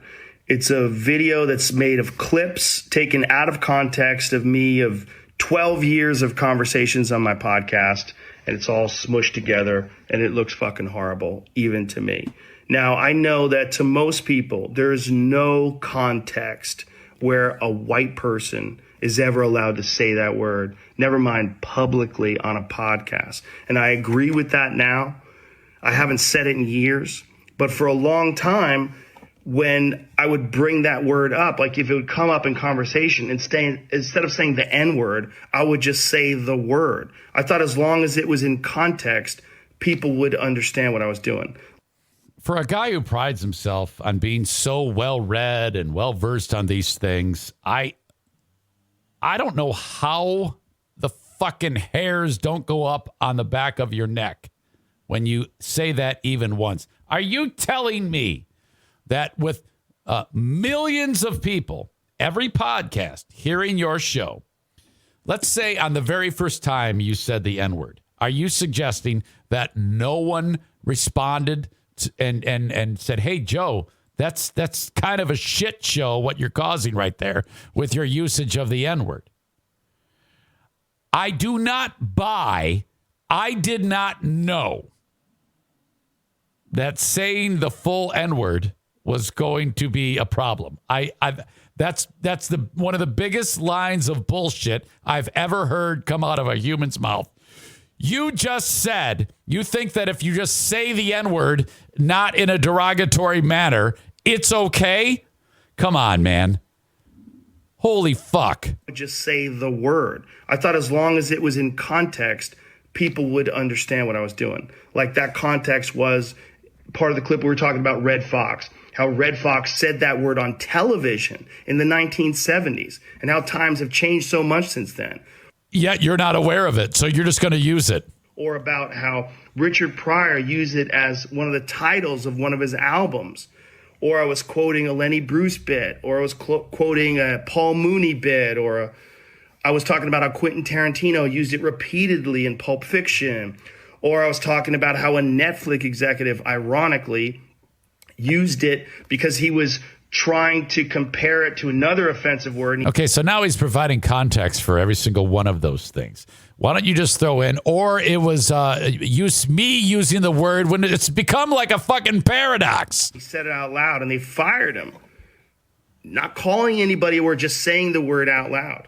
Yeah, we know. I was also talking about how there's not another word like it in the entire English language because it's a word where only one group of people is allowed to use it, and they can use it in so many different ways. Like if a white person says that word, it's racist and toxic, but a black person can use it, and it could be a punchline. It could be a term of endearment. It could be lyrics to a rap song. It could be. I can't believe that was a topic on the show. The verses. Hey, hello, friends. Welcome to JRE.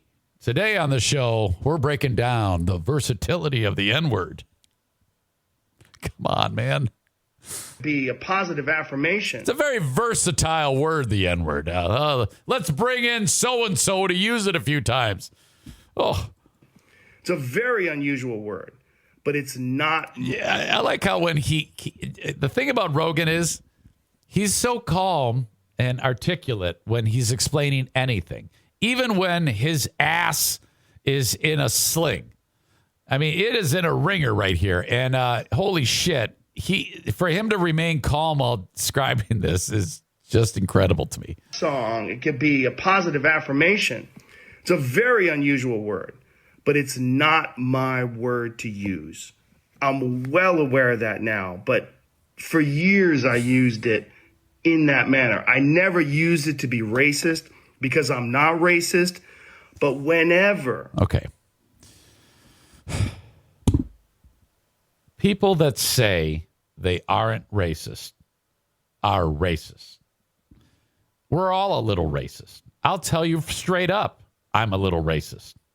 There's no way you can't be in the world today because we're humans. The same way a black person can be racist towards white people. We're all a little racist. And the people who are the most racist, in my opinion, are the ones saying, I'm not racist. I'll tell you right now, I'm a little racist. You're in a situation where you have to say, I'm not racist. You fucked up. And I clearly have fucked up. Okay, so now he thinks he's putting that to bed. He thinks, I just announced to the world that I am not a racist. But I didn't know. I didn't know that you can't use the N-word, and I fucked up. So he's thinking that that's the end of it. Now he has to address where he just got done telling us he's not a racist. He has to tell us about the Planet of the Apes clip. And that's my intention to express myself in this video, to say there's nothing I can do to take that back. I wish I could. Obviously, that's not possible. I do hope that, if anything, that this can be a teachable moment. Oh, God. Are you kidding me? This is a teachable moment? Get your fucking head out of your ass. Quit lying to me. You knew exactly what you were doing. It would ever be taken out of context and put in a video like that. He's blaming taking it out of context. That's what he's blaming. That's what he just did right there. And now that it is, holy shit, it looks bad. Yeah, and now you're trying to fix it because now the world knows about it. This has been out there for a while. It just happened to hit the right set of ears. And it's part of also me doing this podcast for thousands of hours, thousands of episodes, over 12 years. I said a lot of fucking stupid shit, which is fine when you're talking about most things, but not when you're talking about race. And there's another clip that I have to address. There's a clip from 11 years ago. I was telling a story on the podcast about how me and my friend Tommy and his girlfriend, we got really high. We were in Philadelphia, and we went to go see Planet of the Apes. And we didn't know where we were going. We just got dropped off by a cab, and we got dropped off in this all-black neighborhood. And I was trying to make the story entertaining, and I said, we got out, and it was like we were in Africa. It's like we were in Planet of the Apes. Okay. I did not, nor would I ever say that black people are apes, but it... You did. You fucking did. You see, this is such bullshit. Rogan is not... He's not supposed to be the bullshit artist. He's not supposed to be the fucking phony. You know, he's been the one that you all have listened to, and oh my God, he's so real. He's so genuine. He's a fucking phony. Listen to him. If I made that joke and it came back to haunt me, I'll say, yeah. I went for the joke, and I knew it was a funny joke, and I went for it, and it's a racist joke. That's all I can say. I was comparing black people to the people on Planet of the Apes. Funny? Of course it's funny. Is it racist? Of course it's racist. Don't piss on my leg and tell me it's raining. In Africa. It's like we were in Planet of the Apes. I did not, nor would I ever say that black people are apes, but it sure fucking sounded like that. What could it be then, you asshole, you lying fuck? And I immediately afterwards said, that's a racist thing to say. Planet of the Apes wasn't even in Africa. I was just saying, you probably had remorse after you said it. I've been there. Said a joke and realized, oh boy. I remember one time I had a racist joke when I was in Nashville, and I'll never forget it because the room was really dark, and I stole a joke from Andrew Dice Clay, a racist joke, and we were on the stage, and I couldn't hardly see the... Kenny might have even witnessed this. Some of you might have even been there. I said, all right, boy, I can't see anybody. Where are the black people at? Smile. And so, whatever. People laughed. I thought it was hilarious. I thought it was great stealing that bit. It was stupid. And then the segment ends and Hot Wings goes, yeah, hey, man, we dumped you there. I go, you did? What? What are you talking about? Yeah, you got to knock that racist shit off. You're going to get us all fucking fired. And I was like, oh, yeah. So, I mean, I had remorse then. I should have done that. But when you're in the moment, you do that shit. My point is, you know exactly what you're doing. It absolutely was a racist joke. Don't act like you didn't fucking intend to do it. You did it and got fucking busted years after the fact. A lot of black people there. But then I went on to talk about what a positive experience it was and how much fun it was to go to see this movie in a black neighborhood. It wasn't. Yeah, he's trying to justify his behavior. He's trying to talk about how good of a job he did, even though he already made a racist joke at the first part of this. You still made a racist joke. Just own it, man. It wasn't a racist story, but it sounded terrible. And like I said, you can have clunky stories about anything, but not about race. And so I deleted that whole podcast, but obviously somebody made a clip out of it and taken out of context. It looks terrible, but it looks terrible even in context. It's a fucking idiotic thing to say. And I was just trying to be entertaining. I certainly wasn't trying to be racist. And I certainly would never want to offend someone. Okay, so now we have you calling black people apes. You regularly use the N-word, but yet you're not a racist. I'm not sure you can have your cake and eat it too in this one. I don't know. I guess time will tell. What do you think? For entertainment with something as stupid as racism. My hope is that, look, I can't go back in time and change what I've said. I wish I could. Obviously, that's not possible. But I do hope that this can be a teachable moment for anybody that doesn't realize. I never expected Rogan to be using the buzz phrases. Offensive that word can be coming out of a white person's mouth in context or out of context. My sincere and humble apologies. I wish there was more that I could say, but all of this is just me talking from the bottom of my heart. It makes me sick watching that video, but hopefully. So just now it made you sick. It didn't make you sick all the other times, all the years it's been out there floating around. At least some of you will accept this and understand where I'm coming from. My apologies and much love. My sincere, deepest apologies and much love. Okay. This is Eric apologizing because he made fun of Joel's pants. This is apologizing because the boss has spoken. This was a headache that he got because he teamed up with Spotify. That's why this is happening.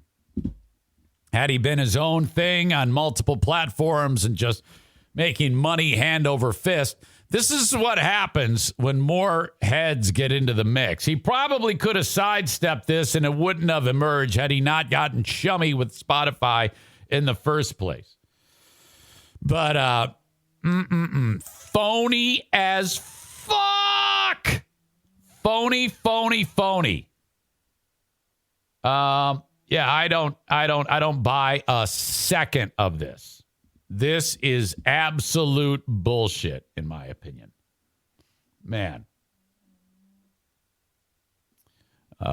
Side note, question from Cole. Why didn't, back on when you got fired, why didn't they dump you, Eric, when you made fun of the pants? I have no idea. I cannot answer that. You would have to ask Greg that. He was in charge. Wait a minute. Was Greg in charge of the board at the time?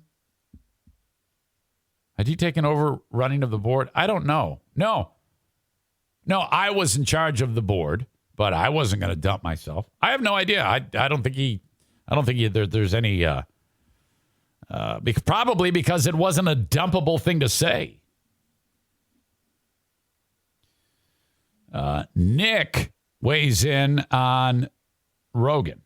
Quote, I won't be held accountable for shit because I don't give a fuck what people think about me. Take me as I am or go fuck ourselves. Or go fuck yourselves. Are you suggesting that's what he should have said? I think I'm reading into that right. Yeah, I definitely did run the board at the time. I could have dumped it myself, but I'm not going to dump myself. Are you kidding me? Everything I say is gold. Fuck that. Yeah, I was in charge of the dump. We've had moments where people have leaned over and hit the dump. But there you go. That is Nick's stance on cancel culture. I won't be held accountable for shit because I don't give a fuck what people think of me. Take me as I am or go fuck yourselves. I honestly think that of the two choices Rogan could make, which is that stance or what he just did, I think that stance is better, honestly.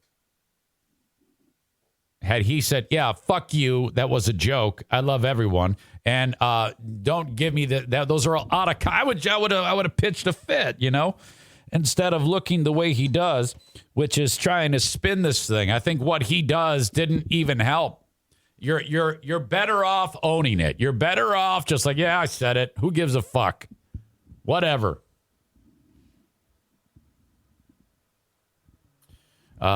Corey says, let's play a game. If you're singing a song with the N-word in it and you're in your car by yourself, do you say it or not? Everyone answer. I don't. I listen to very little music that has that. There's a song by John Lennon called Woman is the N-word of the world. Ugh. And he actually says it. He doesn't say woman is the N-word of the world. He says it with the hard R. And I think he this is I think it's on the Two Virgins album. And holy shit. I'm like, fuck. Talk about having the juice. John Lennon had enough juice to put out a song on a record called Woman is the N-word of the world. It was a story, a song about how women are treated poorly or something like that. And so can you imagine being like the representative from the record company? They give him he gives them the vinyl record, the very first pressing of it, and they listen to it. They go, holy shit, what are we going to do, John Lennon? Well, if we try to cut it, he's going to leave. You know, if they that's probably the biggest example of having the juice to write that fucking song, put it out there, and they go, yeah, let's print it up. All right. So here we go. Now this isn't quite done because ultimately, I don't know what happens here. I'm interested in seeing how this unfolds. I actually would like to hear his response to the clip I played earlier about less than 2 years ago. His talk about the about vaccines. All right. The Rock. This is so crazy because The Rock had praised Joe Rogan just this past week about his explanation over his wacko COVID doctors he had on there when he made himself known when he was in his backyard. He did that video last week. So The Rock wrote, here, I'll just read the article. Dwayne Johnson says he had not been made aware of Joe Rogan's past use of the N-word prior to saying that he wanted to appear on JRE. Johnson discussed Rogan's resurface use of the word on Twitter. Dear at Don Winslow, thank you so much for this. I hear you as well as everyone here, Johnson wrote. 100% I was not aware of his N-word use prior to my comments, but now I've become educated to his complete narrative. Learning moment for me. Mahalo, brother, and have a great and productive weekend. Johnson had originally praised Rogan following his apology regarding the coverage of the coronavirus pandemic on his platforms. Great stuff here, brother, Rock said at the time. Perfectly articulated. If you smell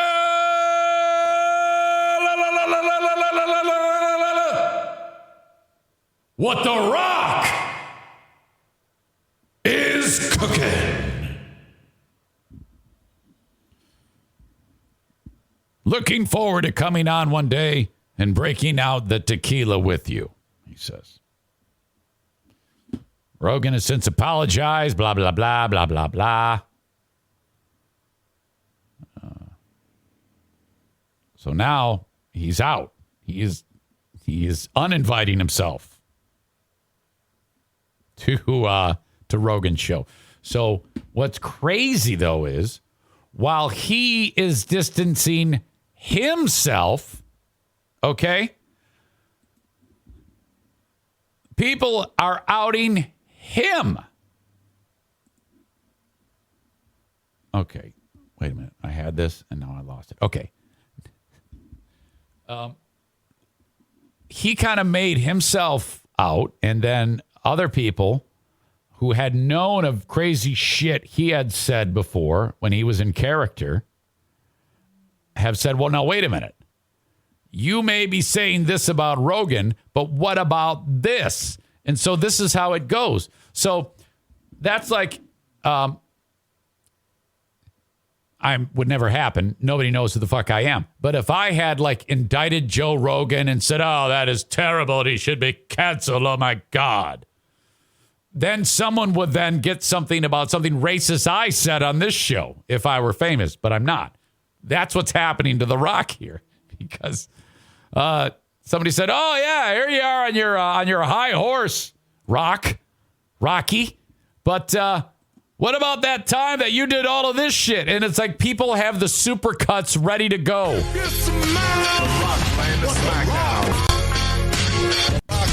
Let The Rock tell you in China. Okay. Chinese. Hold on. Let The Rock tell you in Chinese. Uh-oh. Chinese. Ding bong ding dong his don't go Vince, does the retard understand what you're saying? Do you understand retard? No, wait. The Rock says, like a bloated transvestite Wonder Woman, ready to fight crime. The Rock says, shut up, bitch. Okay. I gotta watch it again. I gotta see it again.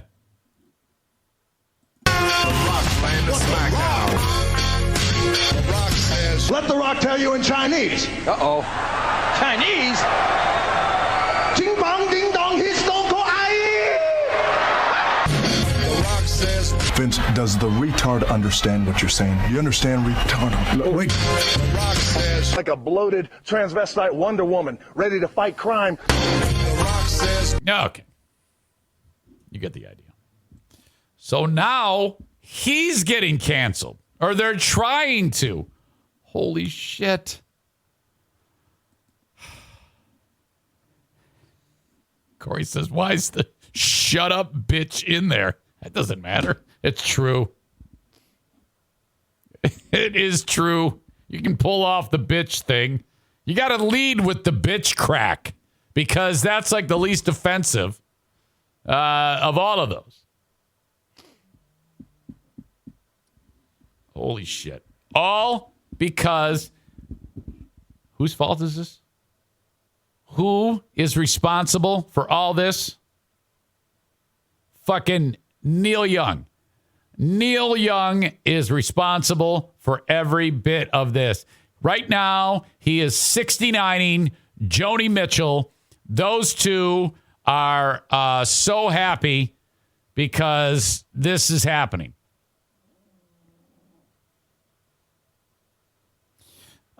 Nick, Lil Buddy Nick, writes, the trans community is pissed. So pissed, they've stopped lopping off their cranks in protest. Yeah, I don't think they actually cut their penises off. I think that's a horrible comment. There's a little bit, there's some details in that procedure that makes it viable. There's they don't just cut the dick off, asshole. My God. Okay. Thanks again to my friends at Johnson Carpet One Discount Outlet. That is where Zaniac Kent dropped the E at a U works. Johnson Carpet One in Granville, Michigan. If you're looking for flooring, that's where you go. The discount outlet, it is priced unbelievably low because they buy it in absolute bulk, and make it available for you. Lowest price in, well, probably the Midwest because of how they do it. Not every carpet and flooring place does it that way where they're able to buy in bulk, but Johnson's does. Call upon them if you are in West Michigan. A&E Heating and Cooling, 616-516-8579. Thank you to them. In West Michigan, if you have any problems or you need service or an install, 616-516-8579. I'm going to rattle off a bunch here. I apologize for this, but I got to talking. The show's long in the tooth. Blue Frost IT, online at bluefrostit.com. The managed IT service provider for the show. If you need anything for your business tech-wise, this is who you call. 616-200-8550 for Blue Frost IT. You can also get to any of the websites for any of my sponsors by going to my website, ericzaneshow.com. You got the Mario Flores Lakeshore team of Van Dyke Mortgage. 231-332-6505 if you need a mortgage. That's who you call. Horizon Hydroponics if you're growing indoors or outdoors. HORIZEN hydroponics.com. Hang on.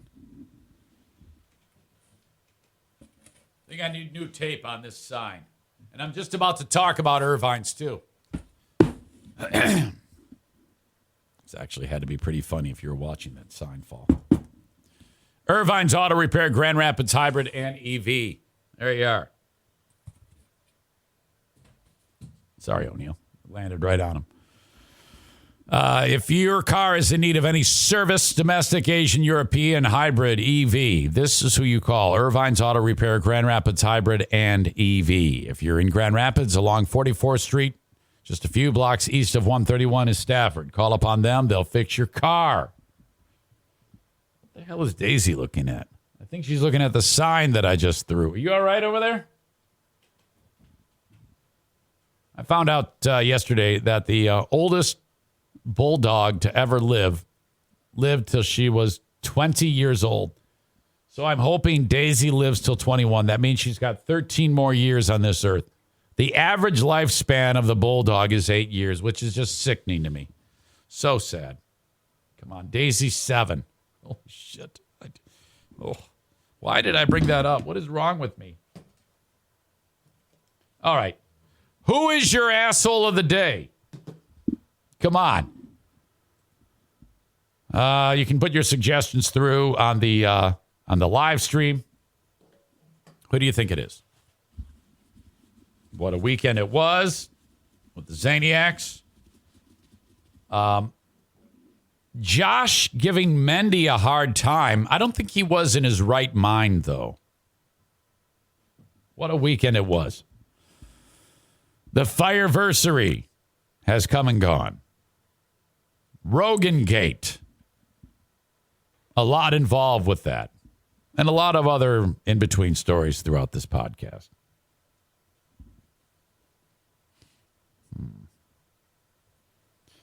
Kate says, asshole of the day, the airlines that caused Nick and Ashley's travel woes. Well, they went into that knowing full well that that's pretty much the way the airlines work these days. I agree with you. That's terrible that happened. I'm not exactly sure about I know it took you a long time to get home. I'm sorry. Okay. But it has got to be. It has to be Joe Rogan. I mean, come on now. First of all, what happened? Then you trying to talk your way out of it. So embarrassing. One of the worst things I've heard in a long time. Horrible. Absolutely horrible. And shocking that he'd even... This is why this is serious. Because he's talking. Because he feels the need that he has to say something. That's when you know, because this is the guy who runs with Joey Diaz. And so, that's the ultimate go fuck yourself, uncancelable type of person, Joey Diaz. This is a shit show. I think he's made it worse with that horrible explanation that he attempted to pull off there. Nick says, asshole of the day is Joe Rogan and The Rock for apologizing to the woke mob. You're right. And that's another reason why he's asshole of the day. If you'd just been honest with people instead of trying to spin it, it would have been better. Kyle says, actually, Sexy Voice Andrea says, can I please come over and rewrite your sponsor names on the sign so that it's readable? What? TC Paintball, JM Synthetics. Wait, all you need to see is the TC and the JM. You know what it is, right? If I was a real host, I would have their logos there.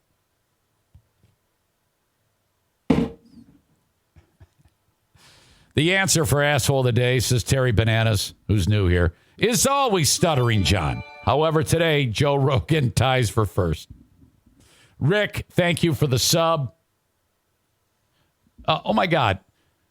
Reverend Rowdy Ron just gifted a Tier 1 sub to Rick from TC Paintball. That is very kind. Nick says, stop apologizing. Tell them, yeah, I said it. It was a different time. Go fuck yourselves. I think you would have been better off. I really do. But he's, since he's in bed with Spotify, this is the way it is. I'm telling you, if Spotify came to me and offered me a bunch of money, I'd take it, but it'd be the beginning of the end for the show. It's the second you bring in the new blood. That's when it gets fucked up. That's what happened to me. That's what happened to me on the radio. As soon as we got Kosan involved and Town Square bought the fucking shit show. That was the end of my time. All right. Excuse me. I'll be on Patreon in a little while. I'd love you to be there with me. Join me, and we'll have some more fun. Patreon.com/Eric Zane.